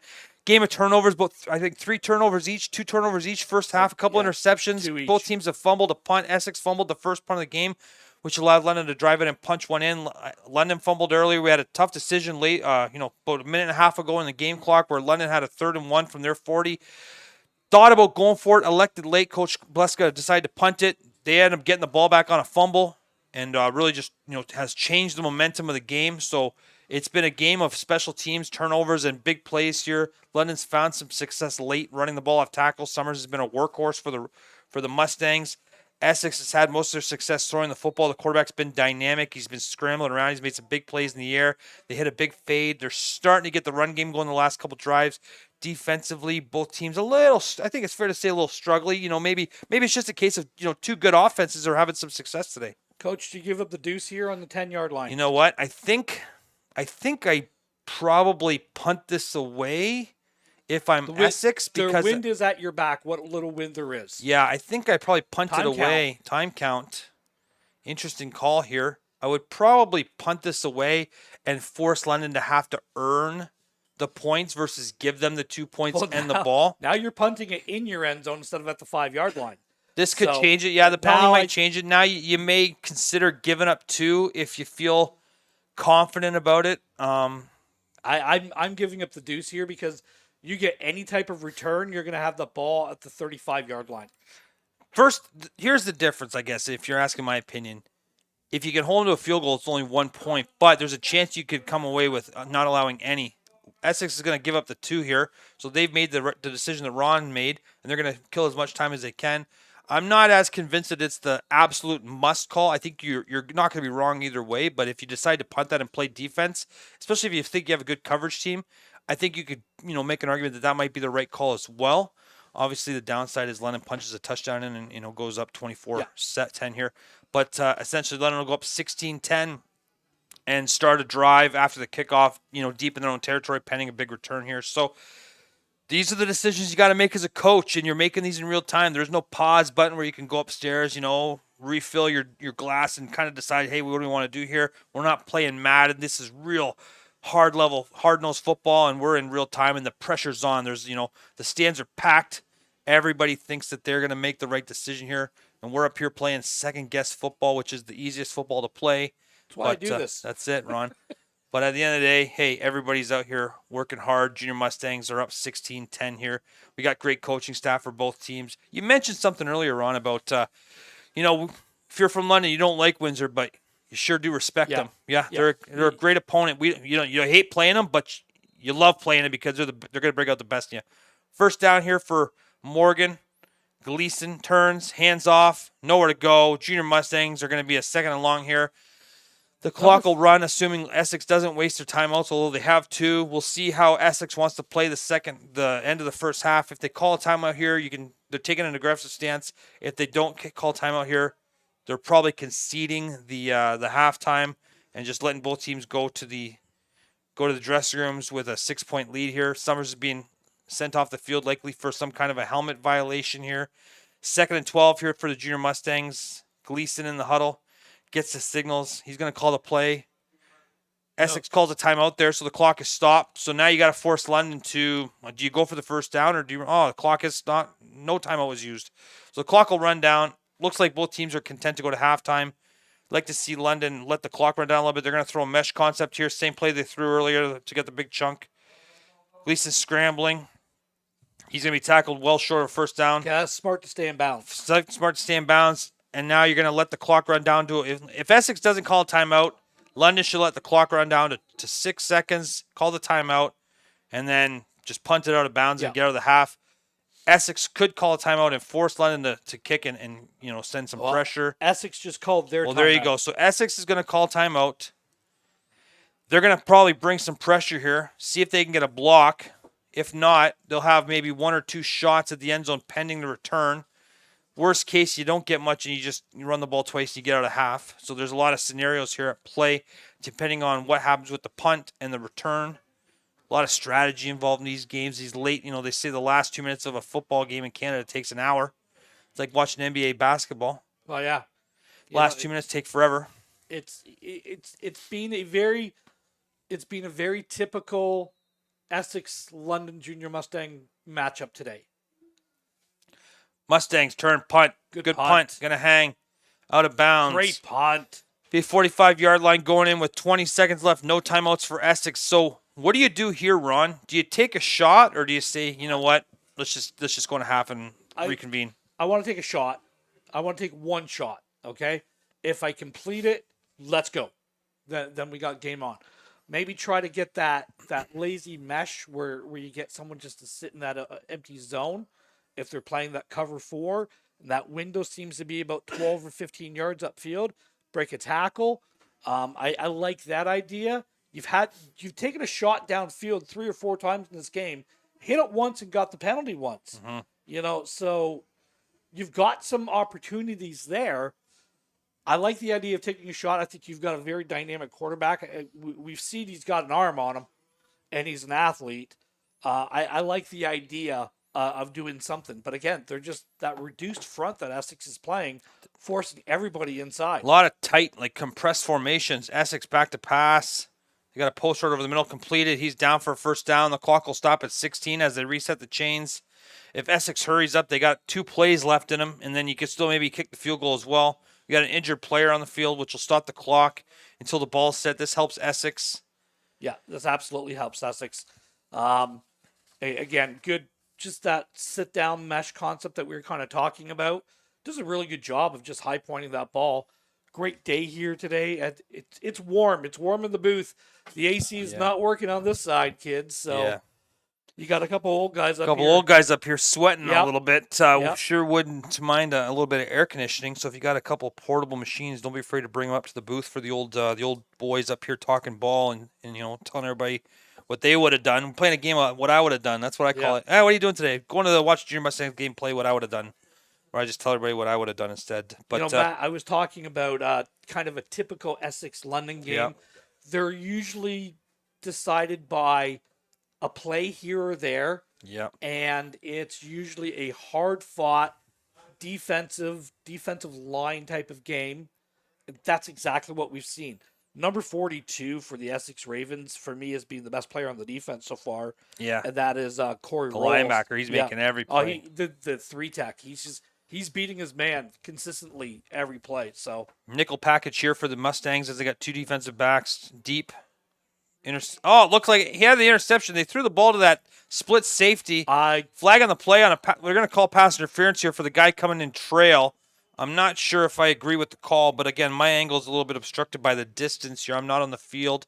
But if this is a pass interference as we think it is, it'll be first down for Essex on around the 38-yard line with 10 seconds left. So that's enough time to take 2 more shots I don't understand into the end zone. call. I don't understand the penalty. Yeah, I'm not sure He's playing the ball. where the call is, but at the end of the day, hey, we're not on the field reffing. If you think you would have made that call better, go ahead and volunteer to become a referee. The London Referees Association is always looking for guys to come in and volunteer as start to get trained as referees. I say volunteer, you actually get paid for it. So if you think you would have made that call differently, or you think you would have seen it better, go search London Football Officials Association on Instagram, message those guys, and get out there and get trained up. And they can have you on the field, working some sticks and getting your training under the guidance of some experienced longtime London refs within a couple of weeks. So if you think you got what it takes to be a London referee and you're looking to make some pocket money, you're a player that's coming to the end of your career and you want to stay involved in the game, but you're too smart to coach like us, then become a referee. We got some discussions on the field now. I don't know what the call was, but objectionable conduct number 27 for the Mustangs disagreed with the call. He was the safety on that who had the PI call against him. He disagreed with the ref, and the referee threw a 15-yard flag on him. Well, that's a tough penalty there because that puts Essex in a situation where they can take 2 shots in the end zone, or maybe you run the QB draw and you kick a field goal last play of the half, because the clock, as long as you get down before the 0, you do get that last play. So tons of possibilities here for the Essex Ravens, depending on what they choose to do. If they want to throw a couple fades to the end zone, they come out in a spread formation, a little different than what we've seen from them typically, where they've been in those compressed sets. They got 82 to the bottom of the screen here, closest to our side. He's been the main target today. They're back to pass. They're going to take some shots. Deep corner route from number 1. He's going to be – that could be pass interference there, as the defensive back did not even have his eyes to the defensive back. I would say that I agree with that call. The player in trail is obligated to make the play, and there was no attempt to even play the football. He just basically ran through the defensive back. So I met with the referees a couple years ago, and one of the things that I took is that it's the player in trail position's obligation to not interfere, and there was clearly some interference from the player on the defensive backs from the Junior Mustangs. You've got to turn around. You have to make an attempt at the ball. You can see here he puts his hands up and shields him. He's in position. If you get your head around like you want to play the ball, it's not a pass interference. Some of the keywords the referees use is impeding. Yeah. Was there an impediment? That was definitely, in my opinion, an impediment of the receiver. So they use those, player and trail, impediment. If you learn the terms, it's a lot easier to talk to the refs, I find. Because then they kind of realize, like, hey, I'm not just screaming. I'm trying to talk to you in your language. So I think that the referees do appreciate it. Touchdown, just Essex Ravens there. Last play of the half on the slant play. I hate to put the blame on any one individual, but the penalty, 3 penalties, sure really hurt the Junior Mustangs there. A good example, and that's a great lesson to take at halftime of why discipline matters, why composure matters. Essex takes the lead, pending the PAT here with 1 second left in a first half that I think Essex has played well, but I think a lot of people would have said, yeah, London probably deserves to be up here so far. So it's really been 2 quarters, like in this quarter alone. The Mustangs were doing really. I think it was blocked. Blocked PAT takes us tied at halftime with 1 second left. Okay, so no, they gave it to him. There you go. Well, even we make mistakes, Ron. It's the one thing that if you've ever watched a Beefeaters broadcast with me doing that, I say it all the time: composure, composure, composure. You've got to keep your. Coach Stenning said this to us a long time ago, and it really stuck with me. You can't take things personal on the football field. Mm-hmm. And that was a young gentleman, 16 or under, who took the call personally, cost him 15 yards, and now the Ravens are up instead of, the Mustangs being up, say, like 3 points or something. Unfortunate, but that's the lessons. Hey, that's the lessons we're learning it's part of this great game of football that we're out playing here is that sometimes you got to be able to take a deep breath and walk away. And I think we've all been in situations where we probably took a penalty and at the end of the day we said, gosh darn it, I wish I hadn't have done that. That was a silly penalty to take. But unfortunately, it puts Essex in a situation where they've now come out with a 1-point lead going in half, and they're going to return. They're going to get the kick to start the second half. So there's zero chance I'm kicking this ball deep right now. Yeah, just punch it forward and see if we can get out of this half. It's a hot one here at Alumni Stadium on the campus of Western University. Essex Ravens versus London Junior Mustangs U16 Ontario Summer Football League action, the premier summer football league. You got AAA level football. Great call there. Somebody listened to Ron. Doesn't matter if they get it back. We're just trying to get out of the half. Halftime here for U16 action. Right before half, let's just ask you once again just to run your wallet.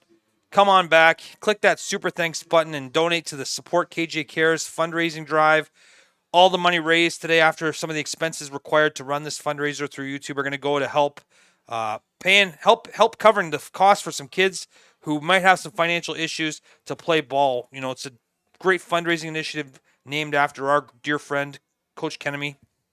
And if you know Coach Kennemy, you know that he was the kind of guy that really believed that no obstacle, especially financial obstacles, should ever stand in the way of a young guy or gal playing ball, playing football, getting on the field with the Junior Mustangs or any of the programs and being a part of this. We don't want to create any obstacles. This is a sport where it's all about let's bring as many people along as we can. So if you're able to donate, our goal today is to try to make $50 for the stream. We'll try to collect some information at halftime on how much we've raised so far. But hey, $5, $10, cup of coffee, it all adds up. Go ahead and throw some money there towards the fundraiser. If you played for Coach Kennemy, if you coached with Coach Kennemy, if you chatted with Coach Kennemy, if you felt the passion that Coach Kennemy had for football in London and the Junior Mustangs program specifically, and I say the Junior Mustangs, he's a part of every program in London at some point, go ahead and donate in his honor. It's a great way to remember a great guy that we all think about all the time, and it's a great way to help some of the young guys and gals who are, might be struggling or might have felt like, I can't play this year, I can't afford it. Well, we got this fundraising drive, and we'll get you on the field, and we want you to be a part of it. Money should never stand in the way of a young guy and a young gal learning the lessons that football teaches. So we got halftime here. Junior Mustangs were up a good chunk of the half, and with about a second left, Essex scores and kicks a PAT to go up 17-16. We'll be back in about 10 minutes with the second half action. Junior Mustangs, Essex Ravens.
for second half action here live from Alumni Stadium on the beautiful campus of Western University. It's a beautiful Saturday afternoon, and we got some U16 Junior Mustangs football.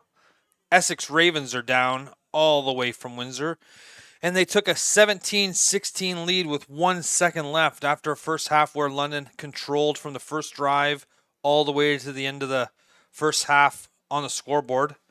But at the end of the day, Essex leads 17-16. Ron, talk to us quickly about the first half. It really was. It was defensive line play by the Essex Ravens that really took away the running game, and the big playability by the receivers and the quarterback for the Essex Ravens that got them back in the game. Special teams again, Matt.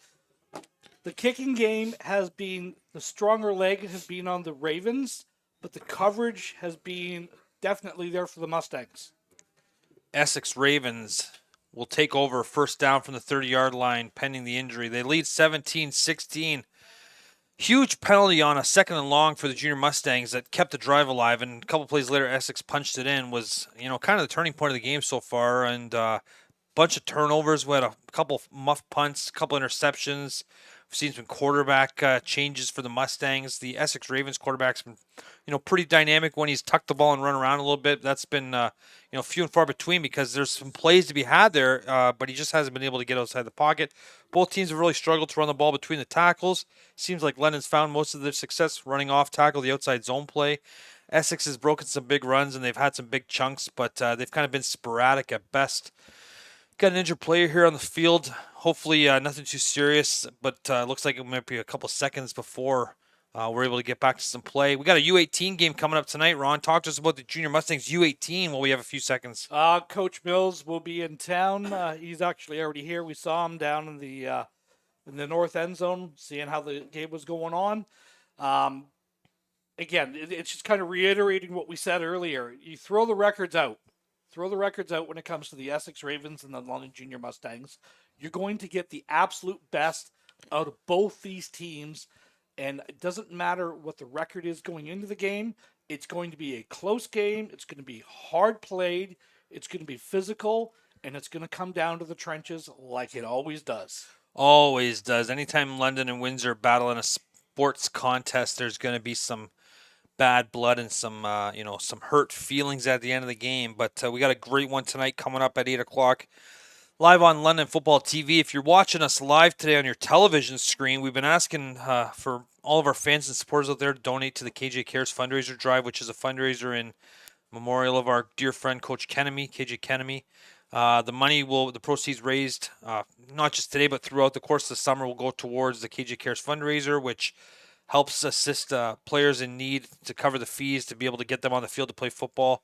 Coach Kennemy's one of his guiding lights was that he never wanted a player to miss playing the opportunity to play football because of finances. So if you're able to help out today, go ahead and click that super thanks button. If you're watching on your TV, if you're like me and you're in the basement laying on the couch under a little blankie watching on your TV, you're probably saying, what is this super thanks these guys keep talking about? Well, pull out your phone, go on the YouTube app, get the stream going up on there, and you can donate through the chat, help raise some money. We're getting close to our goal today, but we need a couple more donations. So let's find out who's going to get us over that $50 goal stream for the stream today. So if you're with your phone, you got your bank card ready, go ahead and throw a couple bucks into the pot and help us raise funds for Coach Cares. If you coached by Coach Kenemy, if you played for him, if you played against him or coached against him, if you coached with them, go ahead and throw some money towards the stream and honor our dear friend.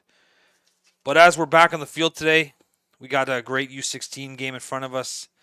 We just kicked off the second half. We got a slight injury in the field that we're going to be dealing with, so we might be a couple more minutes. But the season so far, we're about halfway through the summer season, and this is where rubber meets the road. Teams are starting to battle for playoff time. You got, I think it's a 16-team AAA tier at this point. Yeah. 16 of the top teams in Ontario at the AAA level, and then the AA level is smaller centers. So the league is a pretty big league. If you're not familiar with OSFL football, the Ontario Summer Football League is basically the only summer football league being played in Ontario. It's got about 40 centers playing across the U18, U16, which would be your senior and your junior high school players. U16 would be 9 and 10, grade 9 and 10 type players.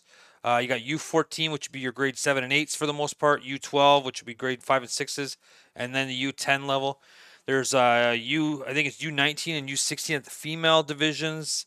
There's some flag football, I think, being played here. A lot of football being played in Ontario. Junior Mustangs have multiple teams at the youth levels at U10, U12, U14.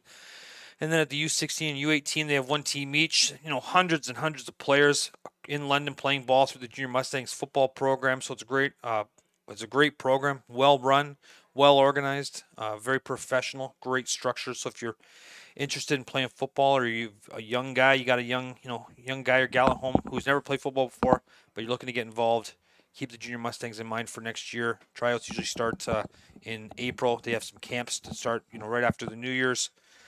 So definitely a great place to play. We got looks like we're getting word that it could be a pretty serious injury on the field right now. So I guess we'll just keep talking for a few minutes. We're going to take a break. Oh, we're going to take a break. Yeah. So we got a serious injury on the field right now. We're going to take a quick break to let this get cleared out, and we'll be right back with you. Stay tuned, and we'll be right back shortly. Thanks a lot.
And we're back.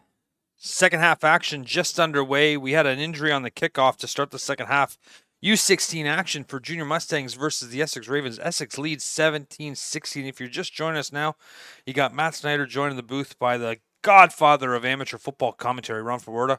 Ron Forwerda, feels good to be back, buddy. Feels good to be back. We got a great game so far, and Essex just took the lead on the last play of the first half, throwing a touchdown and kicking the PAT with 1 second left.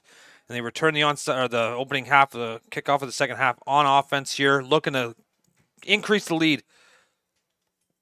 Hands off, play action, quarterback throws the flats, got a receiver open, flats. He's got a short gain there. Yeah, he got more space than I thought he would. First down pass play from the Ravens there. Be second at about 3. What'd you see there, Ron? Yeah, again, there we go. I'm back. This is one of those. They've got 3 receivers over there and only 2 defenders. So it's that pick your poison. The linebacker did not bump out because they're concerned about that crossing route. They've had success with that crossing route all game today, and it's the adjustments that need to happen now. Essex needs to get a guy on the. There he goes. Essex lines up in their compressed formation that we've seen so much today. Quarterback back to pass. First down. He's got a receiver in the flats. Going to catch it. He's got a first down. It could be tight. Could be tight. Really Great tackle close. there. Great tackle there from Logan Dorr. Right on the cusp of a first down. And we'll see what the sticks say as the chains get moved. They're signaling first down there. We don't have the GPS locators like they do in the NFL. We'll have to get Coach Stenning on that and see if we can get some for the Junior Mustangs for next year. That was really, really close. I thought he was short a half a yard, but they gave him a... Well, good thing the field lines are all straight here. You know, the new turf went in a couple years ago, so we know they're pretty accurate. First down for Essex here. Just over 10 minutes left in the second half, so we got a lot of football left to be played here. Quarterback calls out the signals, takes a snap, cross formation, motion play. Actually, he's got a receiver in the flats there. Going back to that cross formation, little hot slip play that they've run a couple times before. I think London scored on it in the first touchdown they threw as well. So both teams kind of going to the same a bag of tricks here. Essex got another first down. 2 first downs in a row, Ron. Second half, you take the lead with a second left. Has momentum changed addresses here in London? Well, yeah, the Ravens definitely have momentum on their side right now, and it's always the first drive coming out of the half. How are you adjusting defensively? How are you adjusting offensively to what's been happening? We see a pretty good adjustment so far by the Ravens. 3 receivers to the bottom of the screen. They bring this third guy in motion. They got that post route over the middle again. They've probably thrown that 4 times so far, and they're having a lot of trouble with the Mike linebacker kind of locating the post route behind him in coverage. I don't know if they brought him on a pressure there, but Essex has gone to that play a couple times with success, and they keep finding the number 2 slot receiver over the middle on the short post, Ron. They're afraid. I don't know if they're afraid of the quarterback getting outside, but they're bringing that linebacker down, and he's staying basically like expanding the DN position and then coming down. There's nobody going in that coverage, and it's a consistent thing. They like to loop around like they are right now. Hand off at the middle for the Ravens. They got a good push there. That'll be a gain of about 4 for the Ravens. And Essex has got a little bit of a drive going here as they come out in the second half action, Ron. Here we go again. Vanderbrink's coming over. He's doing that looping blitz over to the outside, so it's only leaving one linebacker inside. And that's what's happening, is they're just getting outmanned at the point of attack. 2 high safeties. You're bringing that extra linebacker in for pressure, so you're bringing 5-6 man pressure. But when you're releasing 5 guys, someone's open. It's that simple. It's a game of math and angles and numbers, Ron. London defensively struggling to get stops here. 2nd and 7 here for the Ravens. They got 2 receivers at the top of the screen, 2 to the bottom tight end. Close to us. Back to pass. Quarterback's got a receiver in the flats. He's going to find that tight end out in the flats on a nice quick pass. Another first down here. The drive stays alive. He's got a first down and more. Essex is moving the ball at will at this point. Looks like they made a decision at halftime that, hey, we're going to throw the ball short. We can get guys open in the flats. We know London's bringing pressure. Let's get it out quick and see if we can get the ball in our guys' hands and force London to tackle some space. And so far, that's been the right recipe for the Ravens as they march down the field with their 3rd straight first down, Ron. So they had a double under going on there. So they had the first guy coming through, but the reason the linebacker didn't trail is because Essex has hit that second man coming on that same route concept. He went with that time, and that time he hit the first guy. So Essex is doing a good job of calling it. Just step off screen out here to number 23. Quick screen to the boundary to the short side of the field.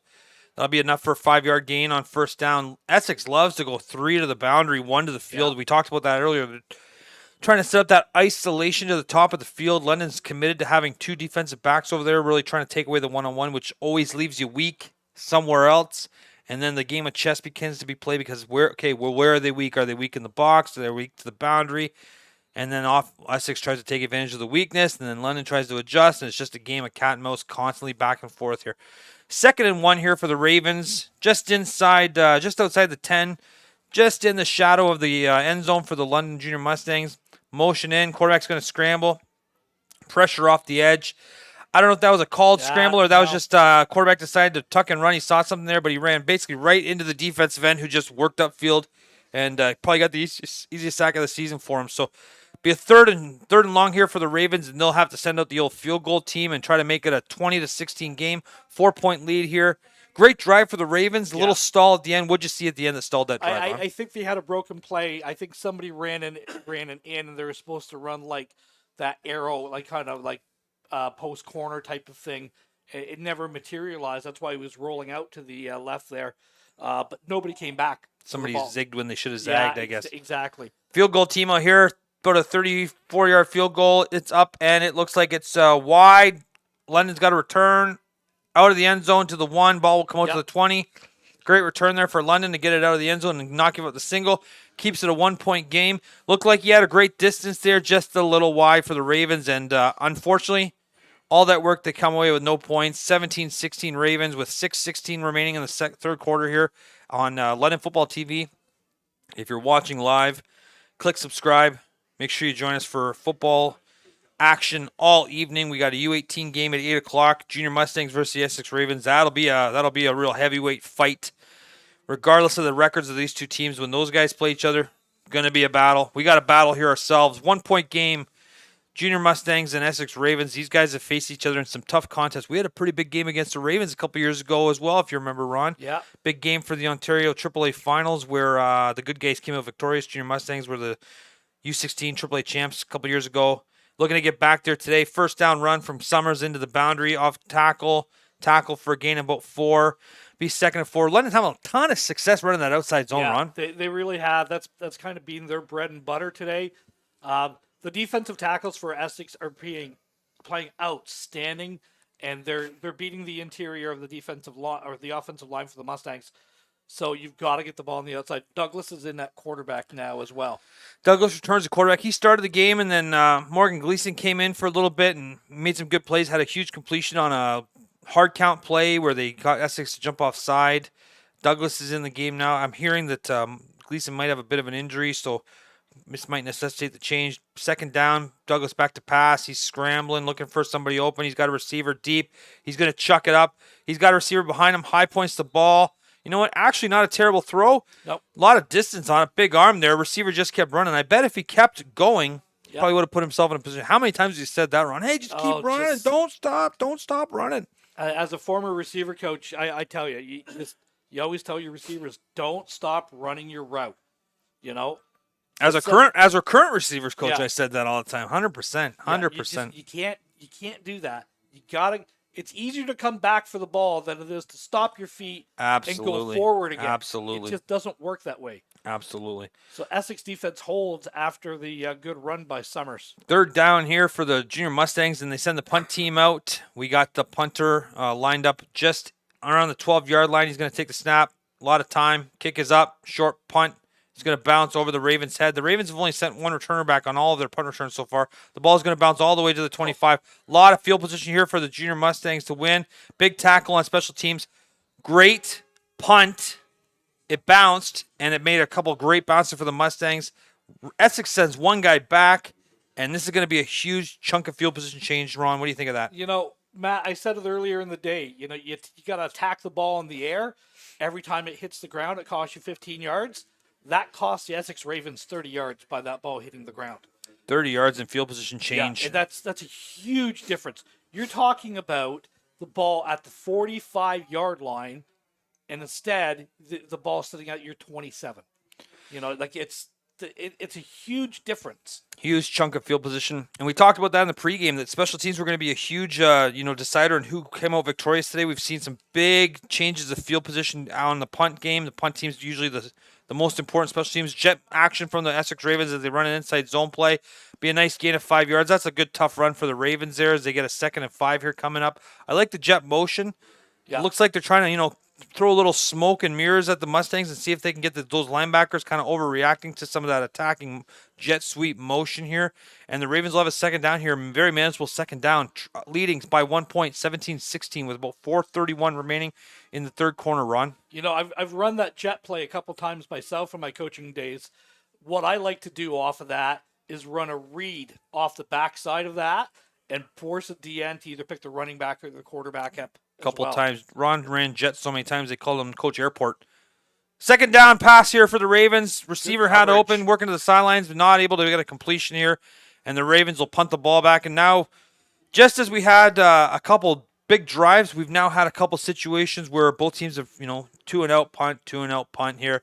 You might start to see the defenses stiffen up a little bit. I think both teams have probably shown what their game plan is today, and now the defenses will be able to start leaning. Those linebackers have seen those run plays and kind of felt those reads a few times now, and we could get in a situation where the game starts to creep to a little bit of a little slower pace as we get into the fourth quarter here, Ron. Essex will line up to punt the ball from about the 34-yard line. They got a 3rd down and 5 here, so don't expect a fake to be seen. They got a 1-point lead here with just under 4 minutes left. Punt is up. Brown is bringing the pressure. The punt is blocked. Essex is going to, or London's going to recover on the 20. He's going to run, and that is a huge play. I'll tell you what, credit where credit's due. That's a great call to bring the pressure in that situation, and the London Junior Mustangs are able to get home and block the punt.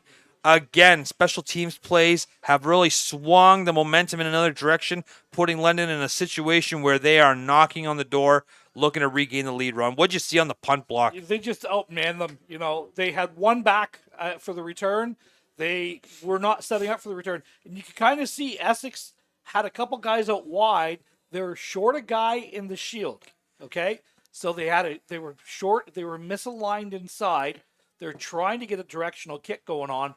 London just beat them to the point of attack and took that punt away. There's punt blocks you can get from scheme, and there's punt blocks you can get from overwhelming. Yeah. And I think that was a situation where London said, we're just going to overwhelm them with bodies and see if somebody can get home, because it only takes one. And they did.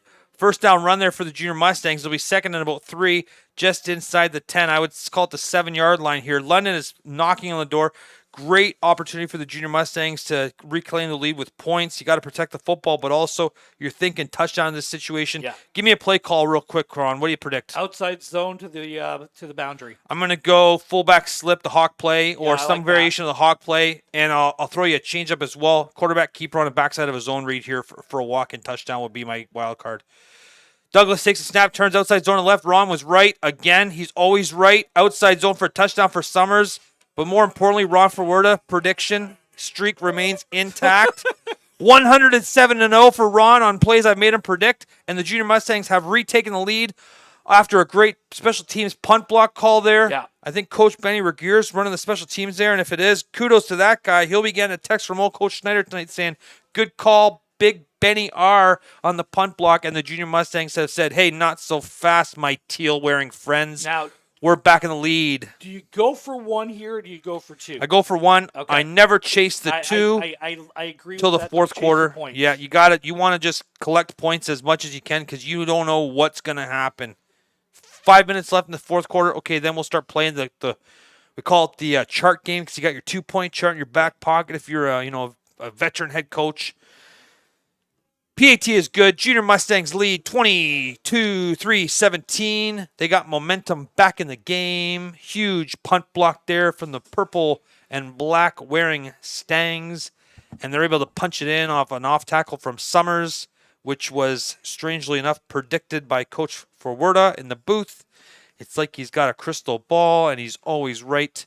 And we got a Junior Mustangs lead again after pretty hairy last couple seconds and the first couple drives of the first half, Ron. The momentum swings in this game have been unbelievable. You had London with the momentum early in this game. Essex kind of took it back a little bit in the second quarter. And again, that late where they kind of grabbed momentum with that late touchdown. They had it again going, and then you missed the field goal. Yeah. You get a little momentum swing there, and then the block punt and the touchdown.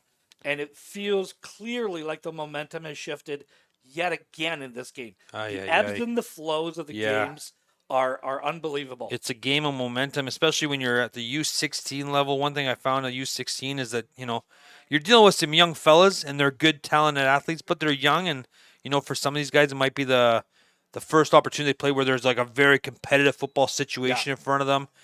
You get a lot of fans in the stands. You get some pretty heated games. All of a sudden, the emotions come up.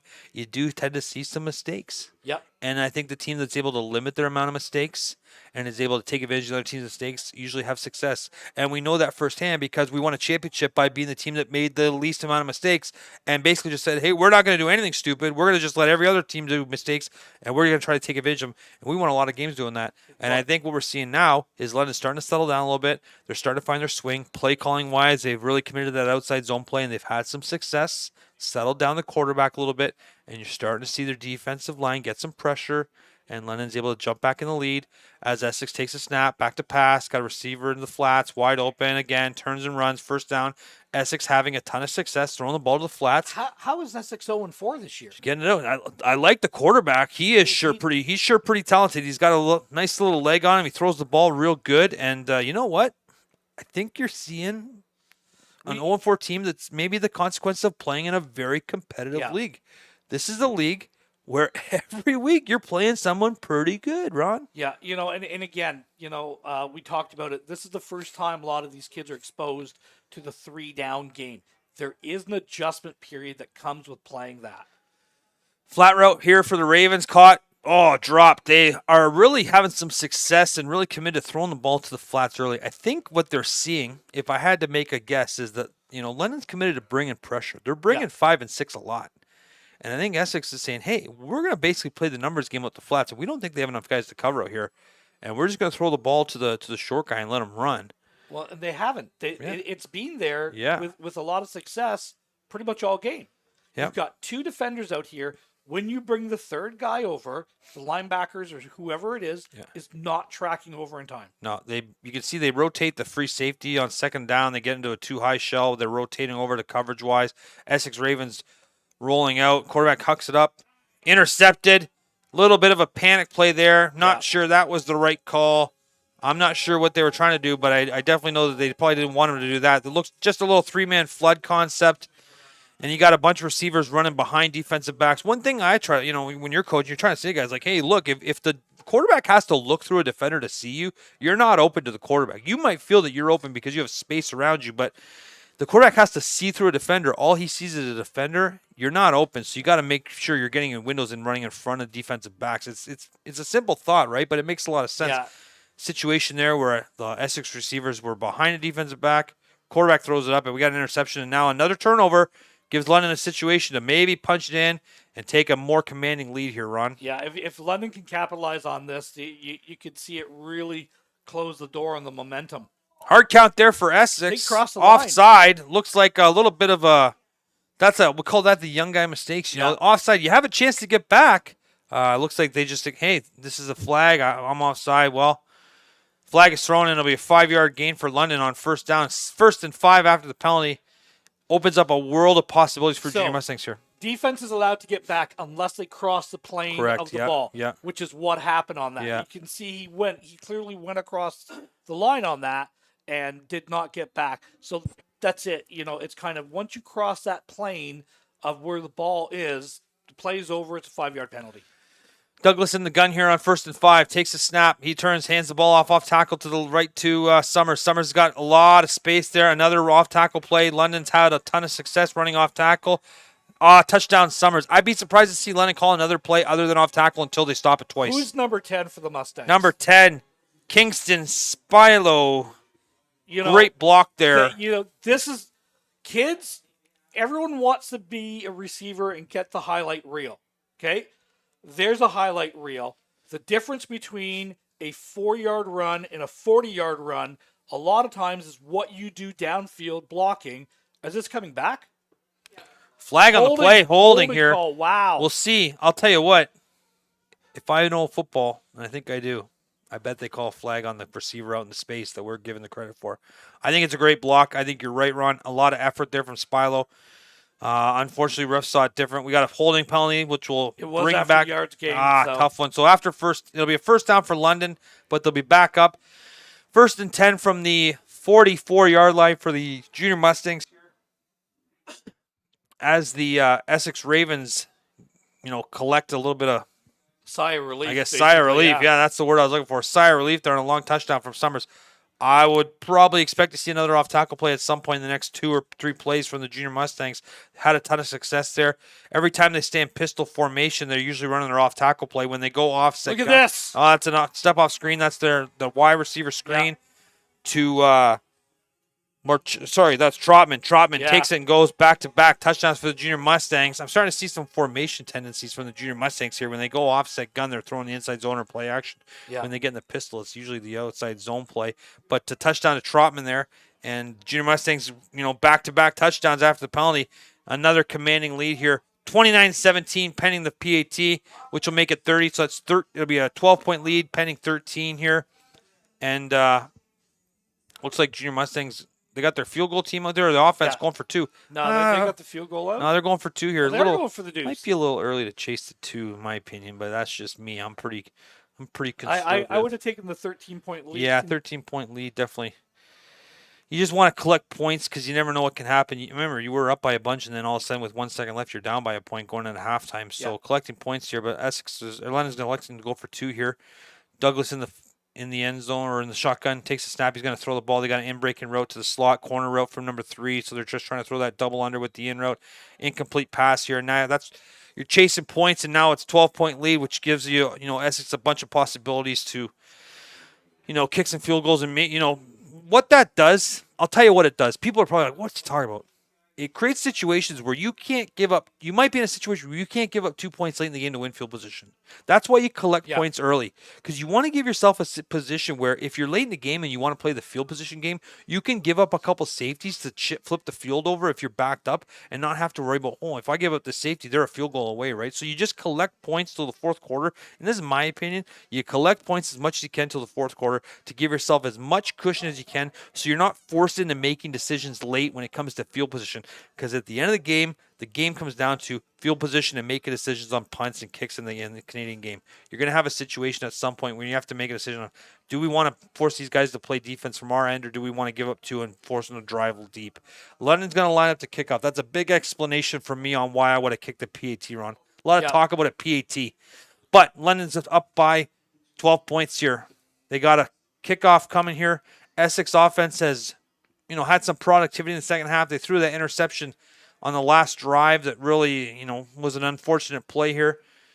Junior Mustangs have really, what I've been impressed by them is coming out of the halftime after giving up the lead, and then having Essex come out, return the kickoff, and having a great job. London's really said, hey, you know what? We're going to take back the game momentum. Yeah. Good coaching taking place.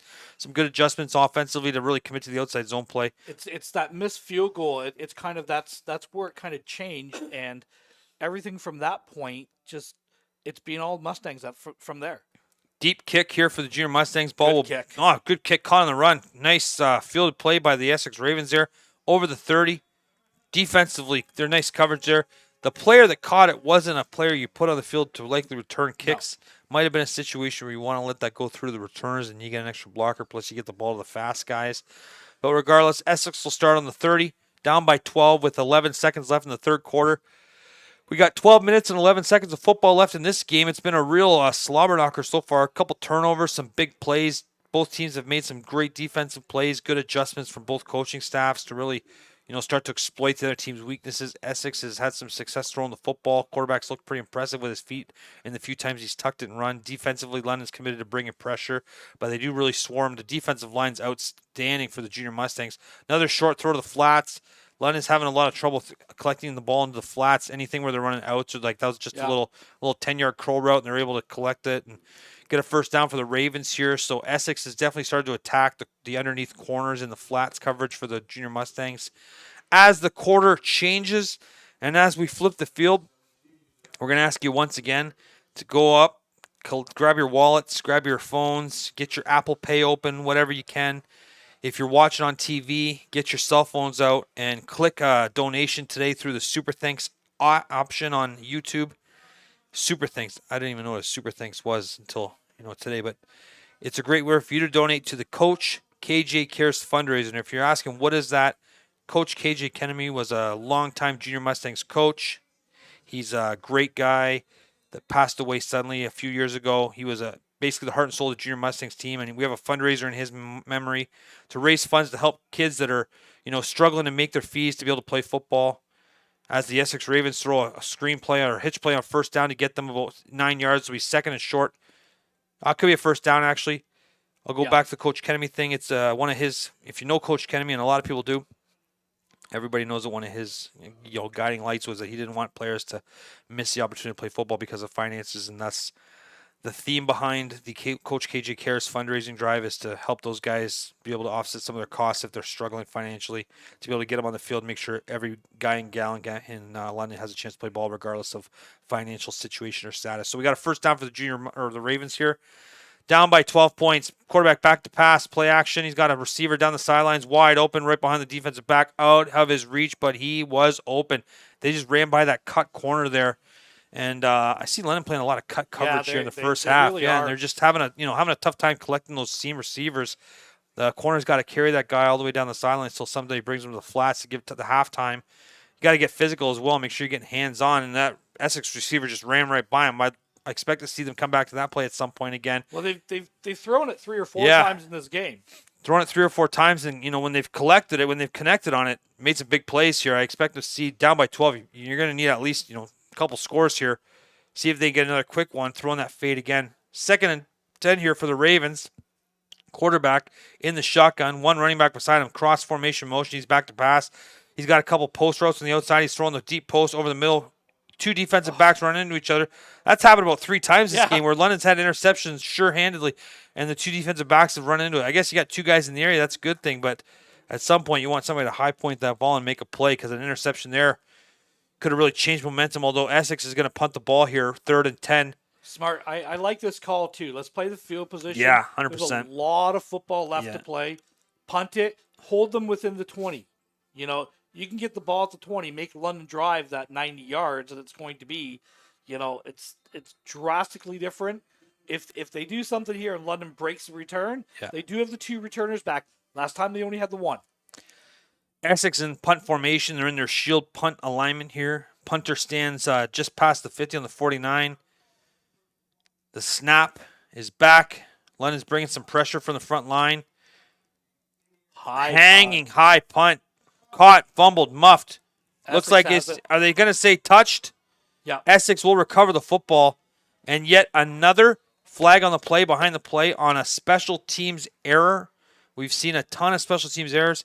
I bet this is some kind of blocking in the back play late, or possibly an OC for some language here. It's for extracurricular activity at the bottom of the field here. The gentleman's being blocked, and right here you're just going to see him just throw him. You can't do that. Can't do that. That's what we talked about. Young players, composure. You can't take it personal on the field. As heated and as much as you want to play it, that's 15 yards. Instead of having the ball in the 30, you're going to have the ball in the 45 now. 15 yards for the junior Mustangs will put them in good field position to really get it going. A field goal here could extend the lead to 12, 15 points. It's Essex ball. Essex recovered. Oh, Essex recovered. You're right. Essex recovered the ball. Wow. I must have fallen asleep there. Essex recovered the ball, and the penalty after play takes them back out of scoring position here. Yeah. Even, probably even more hurtful because it takes your offense out of position where they're, 1 strike away. Essex first down on the 41. You can tell it's my first game back, Ron. Well, they've got those 2 to the boundary over here again, and there's not a second DB that went over.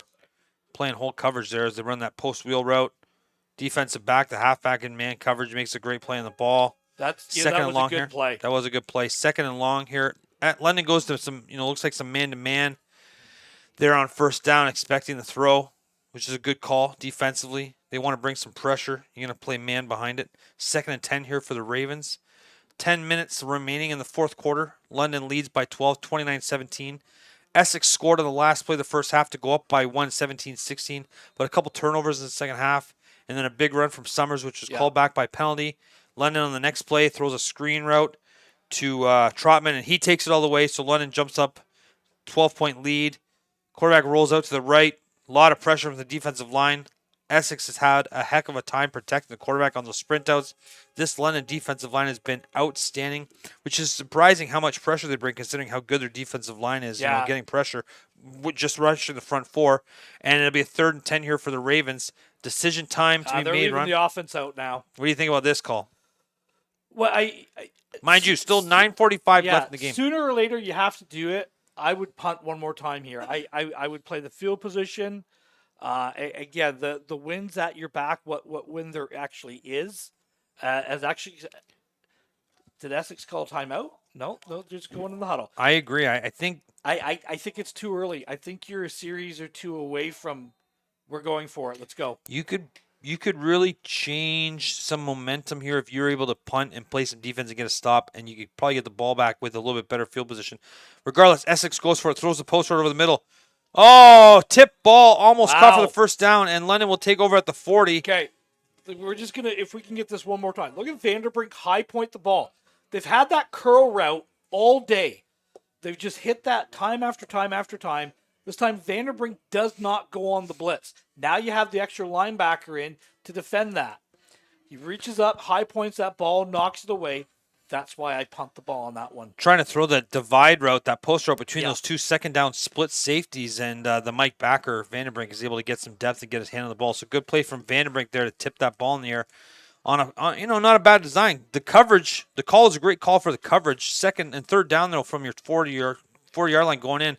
That's a tough choice to make because you can't go for it and miss it, and then you play the punt game and London gets a drive going. Everybody second guesses you regardless. London's on offense. They run that gap scheme play. The Bronco call here on first down to Summers. No gain. Be second and 10 here. Nothing inside. Nothing inside. Both teams struggling to run the ball between the tackles with any kind of consistency. London's had most of their success running off tackle, especially to the right and the left. Yeah. To the left side. They've had a couple chunks to the right, but they've had a lot of success running to the left. Seems like that's where they find most of their success, running behind the big boys to the left. Summers has been a workhorse on the outside zone. Douglas in at quarterback. They've been pretty conservative the second half. Haven't thrown the ball a ton in the second half other than some screen plays here. We'll see what they do on second and 10 here. Might be a time to go back to that mesh concept if you think Essex is going to bring some pressure. I could see a hawk look, that the H slip play going as well. Could be another good look here. 3 to the boundary again, which is London especially. They love to go 3 into the boundary. Throw that screen to the boundary and nowhere to go there. London will send the punt team out there. Third and short. White flag. Throwing 3 receivers into the boundary and throwing that quick screen to the slot into the boundary. I'm not sure. I think that's the best call. You don't give your guy a lot of space to run. No. It's like you're kind of packing everybody in there and saying, okay, like make people miss with a lot of bodies in a short area. So that's a great call to throw to the wide side of the field. But that's exactly what I was kind of thinking. If you're going to show that look, you're going to throw the step off or something. I never understood. It's like running a jet to the boundary. Don't run it to where you've got less room. Run it to where you've got more room. This penalty is against the Essex Ravens. First down. That's why I was like, and it was I believe it was an objectionable conduct, and I thought it was either a late hit or a face mask that was on there. But it's a 15-yard penalty, and again, we talked about it a number of times. These are young men. It's hot. It's getting late in the game. You got to maintain your composure. You got to keep your head in this game. I would expect to see London come out with a good chunk of that outside zone play to Summers to ice this game as the clock ticks under 18. We're just getting under 18-20. Outside zone right to Summers. He got a holding call in the end probably for the tackle. It should have been blown right away. The outside receiver was offside. Offside there. Oh, okay. And you got another flag coming in late. Multiple flags in the play. London off tackle to the right to the short side of the field. The play will probably come back for an offside on the wide receiver there. Call it first and 15 here for the Junior Mustangs. 8:09 remaining as the Junior Mustangs lead 29-17. You're watching U16 Junior Mustangs football live on London Football TV. Go ahead and click that subscribe button if you haven't already. And make sure you stay tuned all summer and fall to London Football TV. Watching the best amateur football broadcasting around. I put us against anybody. There's some I watch a lot of college football, and there's some college football broadcasts. You get those Saturday night 10 o'clock West Coast games. I would put this broadcast against those guys any day. You can't tell me that this is any worse than a UTEP Northern Texas game. Oh, right. I've watched those. They're terrible sometimes, and I mean, like, I would rather see this. Yeah, Rice versus Alabama Birmingham. Yeah. 10:30 on a Saturday night. Yeah. Only the bettors and the diehards watching. The alumni, the Birmingham, Alabama University diehards, and the alumni watching the game. The Jaguars, the Birmingham, Alabama Jaguars. Log in, hit subscribe, and instead of watching those games this fall, come back and watch some old classic Junior Mustangs U16 games. But you can't do it if you don't hit subscribe, and it's a great way to stay up to date. And we got some high school football coming in the fall, and who knows what else? Who knows what else Melrose has up his sleeve? Could be something crazy. Maybe. We'll see. He's a genius when it comes to broadcasting amateur football. So you got to hit that subscribe button if you want to stay in the loop. Don't miss out, and don't say we didn't warn you. Second and forever for the Junior. It's second and Byron for the Junior Mustangs here. Douglas in the gun, takes a snap, cross formation motion. They're going to hand the ball to slot back on that wizard play. Trotman picks up the fumble, and as much as he gets, he's still not anywhere close. It'll be 3rd and long for the Mustangs here, and they'll send the punt team out. Clock ticks under 8 minutes, 7:52, and running 29-17 for the old junior Mustangs here. You're watching U16 action between the junior Mustangs and Essex Ravens. We got a great one coming up at 8 o'clock. What time is that right now? It's 7 o'clock, so we're just under an hour away from kickoff for the U18 game. Coach Mills and the boys in teal coming down the 401 to take on the Purple Monsters of the junior Mustangs. U18 led by Coach Wilson. London punts the ball. Nice hanging punt. Great. It's going to bounce. One returner back for Essex. He catches on the bounce. Actually, a great little play there. And he's up over the 35. Essex will start on offense on the 36-yard line with 7:27 left in the fourth quarter. Down by 12 points here. They need to desperately get something going here. I'd like to see him throw the ball, maybe take another shot. You know what? I kind of feel like a shot play. We're due for a shot play here from the Ravens. Ron? You coach, just go back to that punt. They've consistently had 11 guys up, and they haven't gotten close to blocking that punt. Now, I don't know if it's by design that they only have the one returner back, but if you're not going to bring pressure, why not give some help back there? Split the field. That's a lot of field to cover in the Canadian game with one returner. Ravens hand the ball up the middle on first down. Not much to be had there. We'll call it 2nd and 7. You know what? The one thing about football is there's more than one way to skin a cat. And everybody's got different strategies and different thoughts. And unfortunately, we don't get to sit in the meetings and peer behind the curtains and see what Essex is doing. But all we could do is sit here in the comfort of our semi-air conditioned booth and play the second guess game, which I'm undefeated at. I'm undefeated at second guessing. So we got 2nd and long here for the junior Ravens. I guess they're just the Ravens. There's no senior Ravens. The Ravens here. Quarterback back in the gun. He's got 3 receivers at the top of the screen.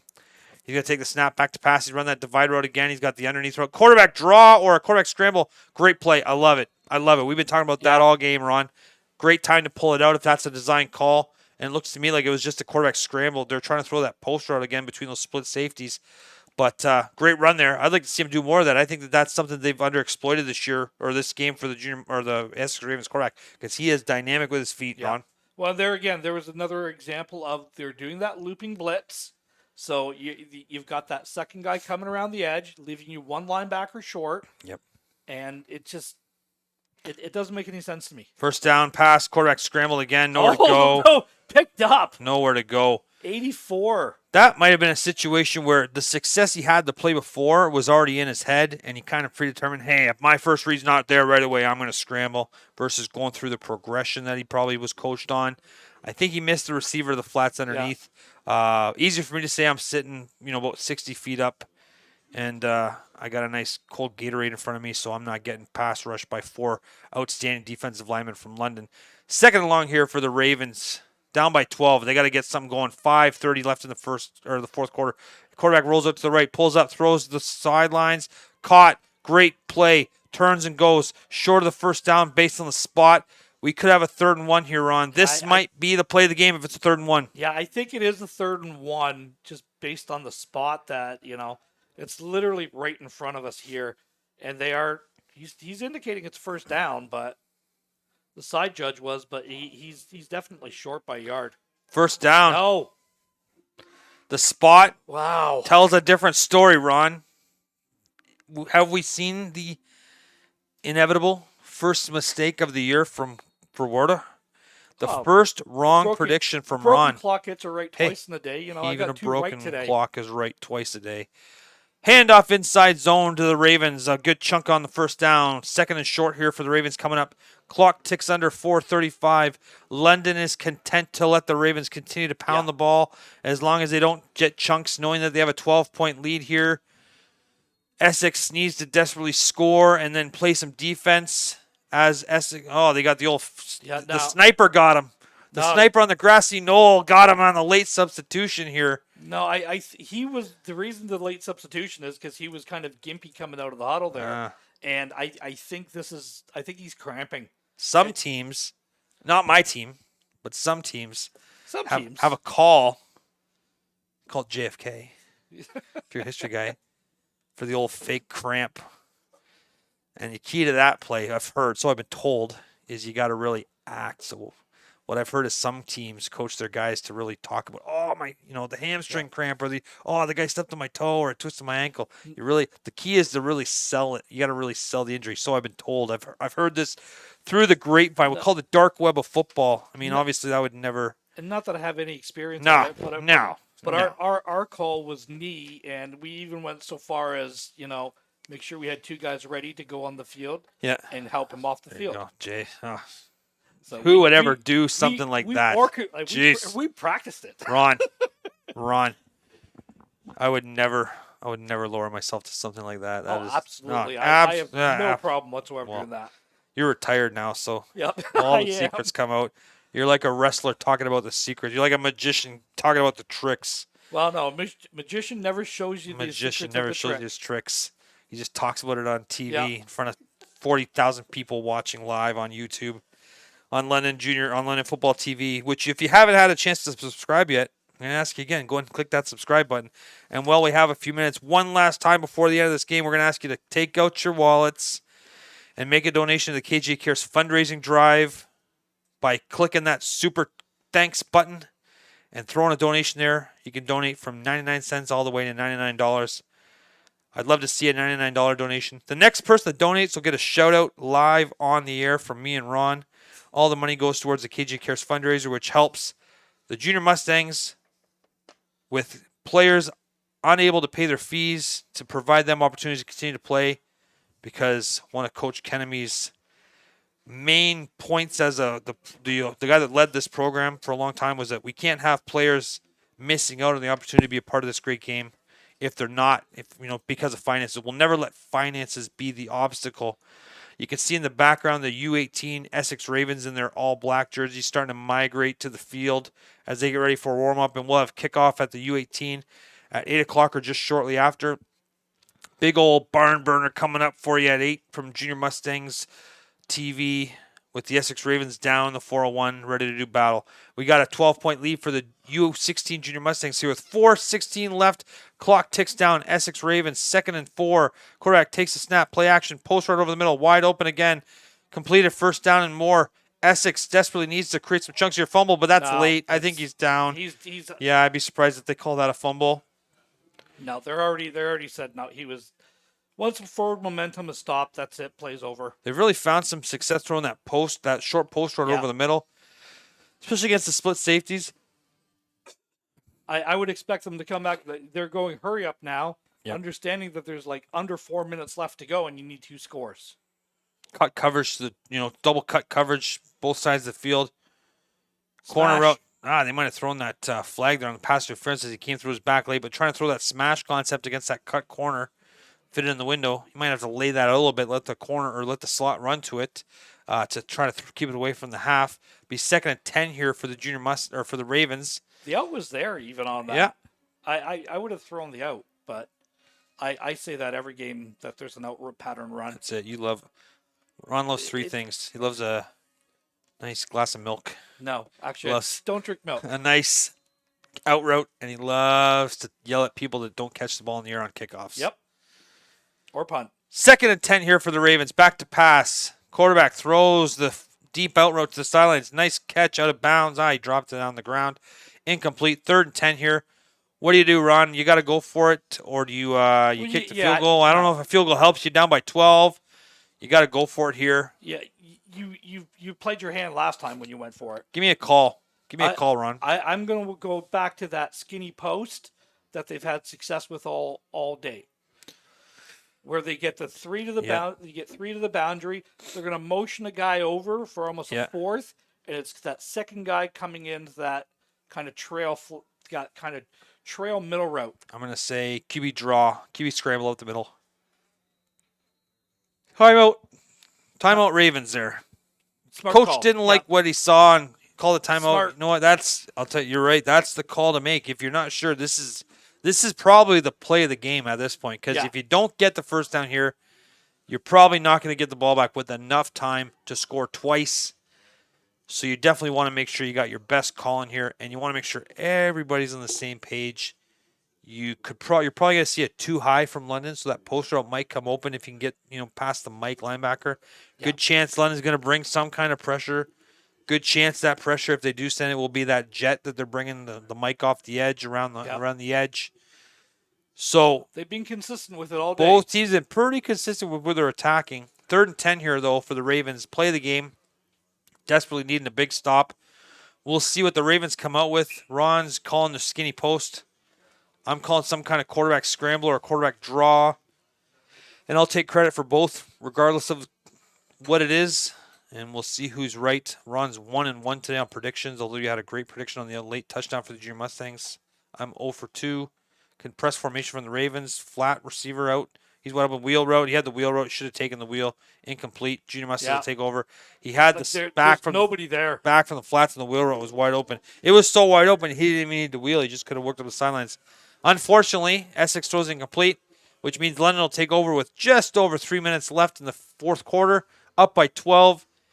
In a situation where a couple first down probably secures London a victory, regardless of if they score or not. You just want to take this clock. Basically, I think what you want to do is you want to get it under 2 before you give it back to Essex. Yeah, it's not points at this point. It's yards. You're playing the clock, really. Yeah. That's the point right now. Is you're playing the clock. And if I'm the head coach, I'm saying to my coordinator, hey, we're playing the clock right now. That's the only thing that matters. So just play a clock game.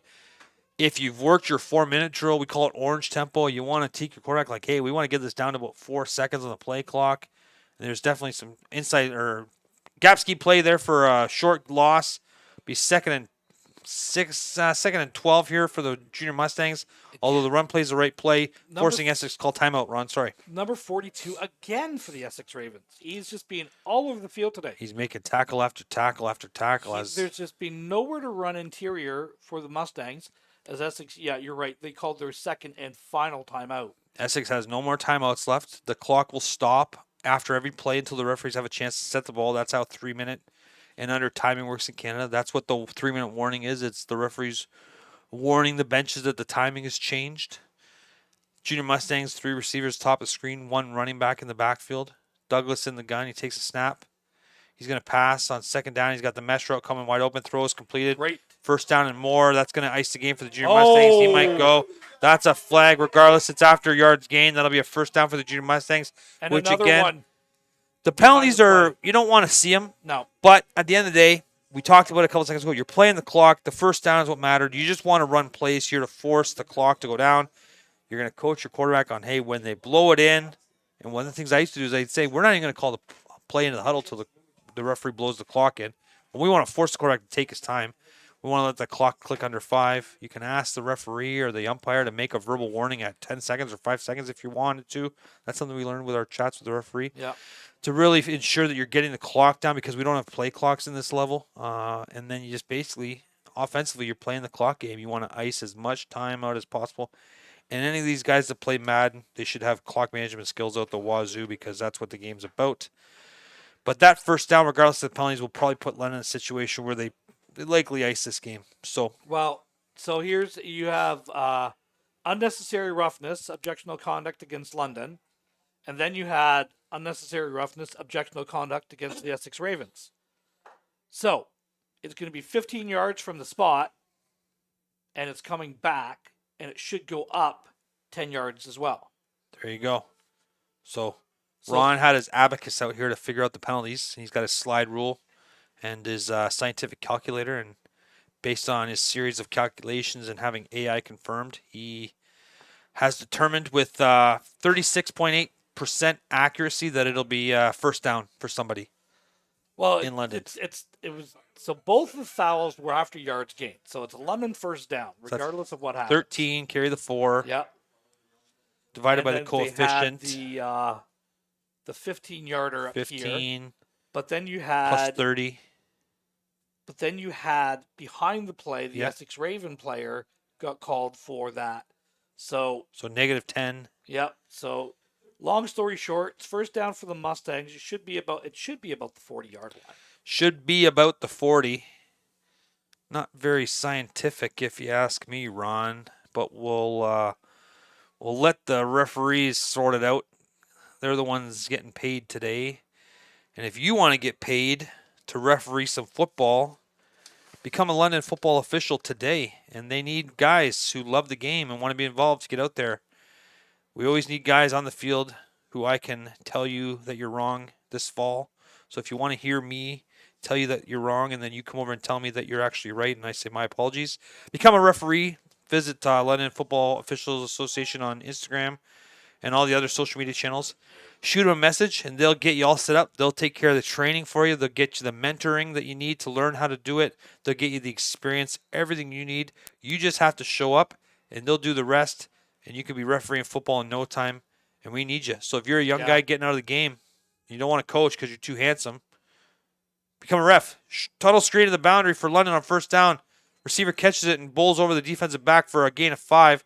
The second and 5 here, but more importantly, Ron, what? The clock continues to run. Continue to tick. So watch what happens. The referees will set the ball. The white hat will wind it and blow the whistle, and then the clock will start to tick down. And the London Junior Mustangs, if they are, diverse in time management, should not snap this ball until 1:55. That's exactly, 1:55 is where you want to snap it. Let's see what happens. Douglas walks out of the huddle. He's taking his time surveying the defense.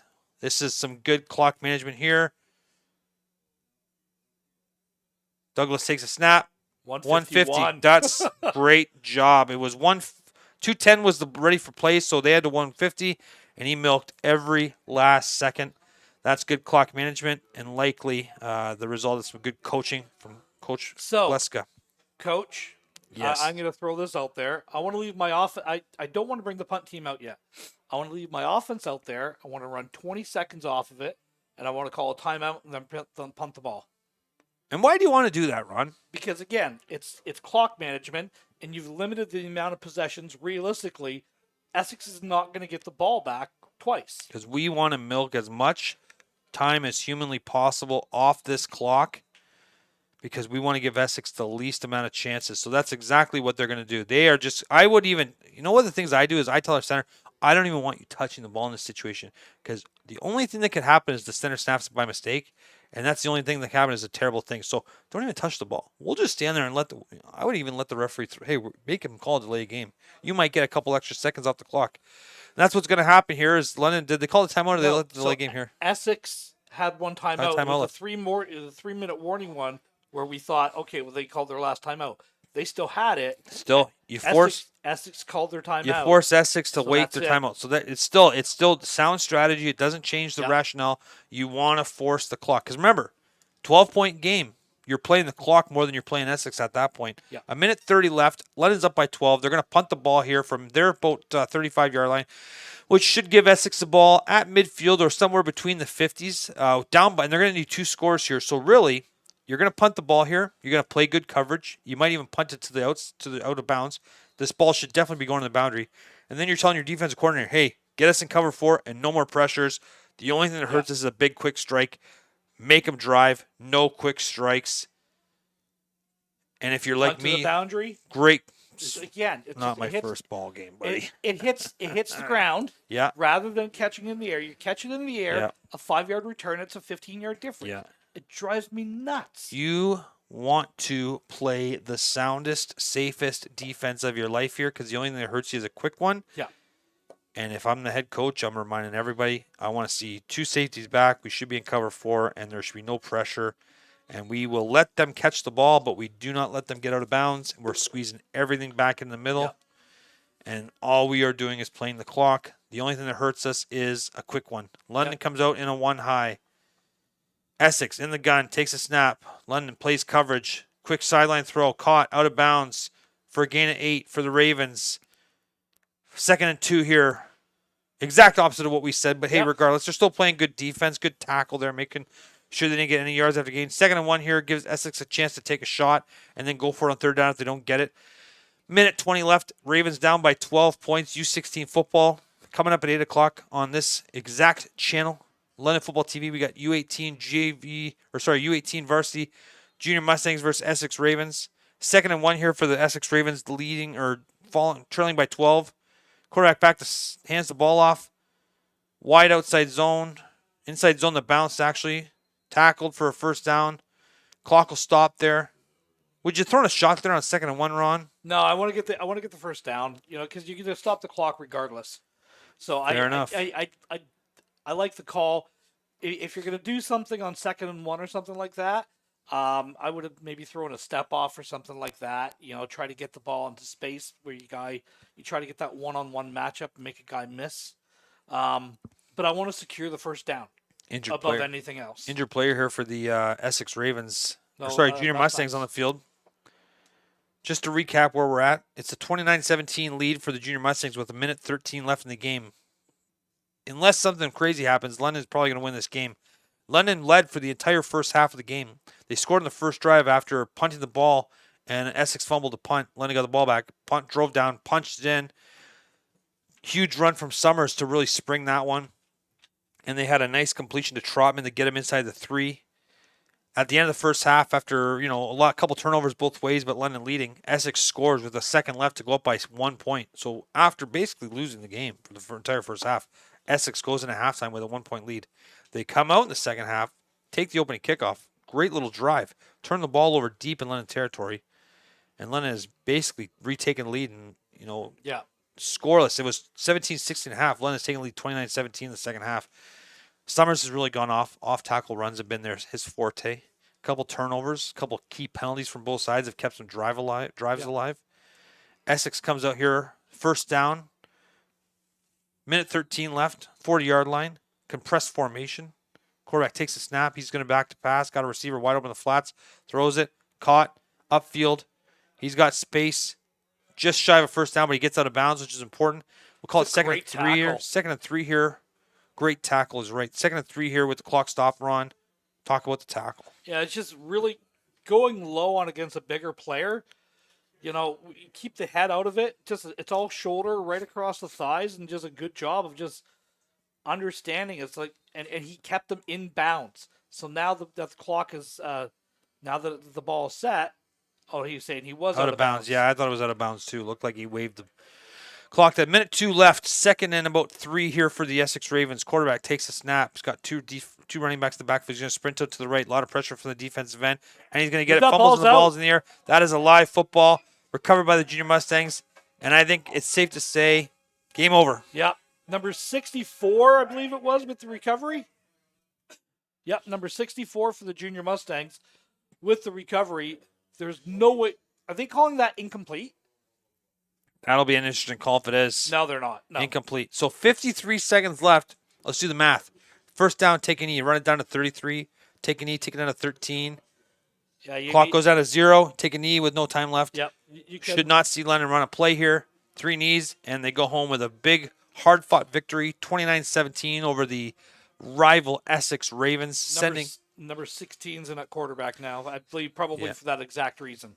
Here comes Cole Stevenson at quarterback, getting his first action of the day, and the Junior Mustangs will walk away here with a hard-fought victory. Tough game. Pretty good game. Big plays both sides. London running plays here. Interesting call. Trying to get the young guys some experience, I imagine, because really the chart says take a couple of these. And if they... We got a little bit of temper, and that's you got some tempers on the field at the end of the game. You can't do that, boys. Do that kind of you stuff. Can't do that. You should have taken the knees, and game would be over now. But that's football, right? We're playing and it. Again, it's an emotional game. It is a heated rivalry. Game of passion. Yeah. Game of passion. So they're telling everybody that's it. Hey, do you want to just knee it out in the? See, absolutely. This is the thing. Absolutely, we want to kneel it out. And trying to win a game.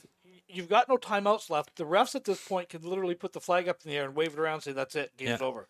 You don't even have to run any plays. Absolutely. I'm not even sure why it's a conversation. Take 3 knees and go home. Game is over. But, hey, great game so far. We got another one coming up at 8 o'clock. It's about 7:30, so we're about half hour away from kickoff for the varsity game. 8 o'clock or shortly after. And at the end of this game, we'll take a short break and then be right back at you for another couple hours of great Ontario Summer Football League action live from Alumni Stadium on the campus of Western University. Beautiful Saturday evening in June. Great temperature. Sun's just starting to set, just starting to inch its way into the sunset, into the what's that word? Into the horizon. Gonna have a nice evening. I bet it gets just a little bit cooler when the sun goes down, and it should make for perfect U18 football action here. And you'll be joined on screen live by me, Matt Snyder, and by the soothing, sweet sounds of the godfather of amateur football commentary, Ron Forwerda. I feel like an FM, like And late it's a night great way drive, to spend your Saturday evening Good watching evening, some ladies great and gentlemen, football. and welcome to And listening to Ron talk about kicking game strategies. playing some jazz. Playing some cool smooth jazz. in the background. All right. Junior Mustangs take the Now, first down hawk play. I don't just. You know what? I think I'm going to do the rest of the game as a golf announcer. I think what they're trying to do here, Ron, is create a little bit of opportunity for some of the young guys at the end of the game to get them some in-game experience. They got a quarterback in the game that hasn't taken a lot of snaps, Cole Stevens, and you want to give him a chance to play ball as well. So I understand you want to take a knee, but I also understand you want to give the guys a chance to play. And I understand that, and I agree with it until the point where somebody gets hurt doing something. I don't disagree with you, know, Ron. and it's just. We're on the sunny 16th green here at Alumni. Slight breeze coming out of the northwest at 37 kilometers an hour. Clock ticks under 37 seconds left here for the Junior Mustangs as uphill lie, 40 yards all carry. Be a 3-iron here.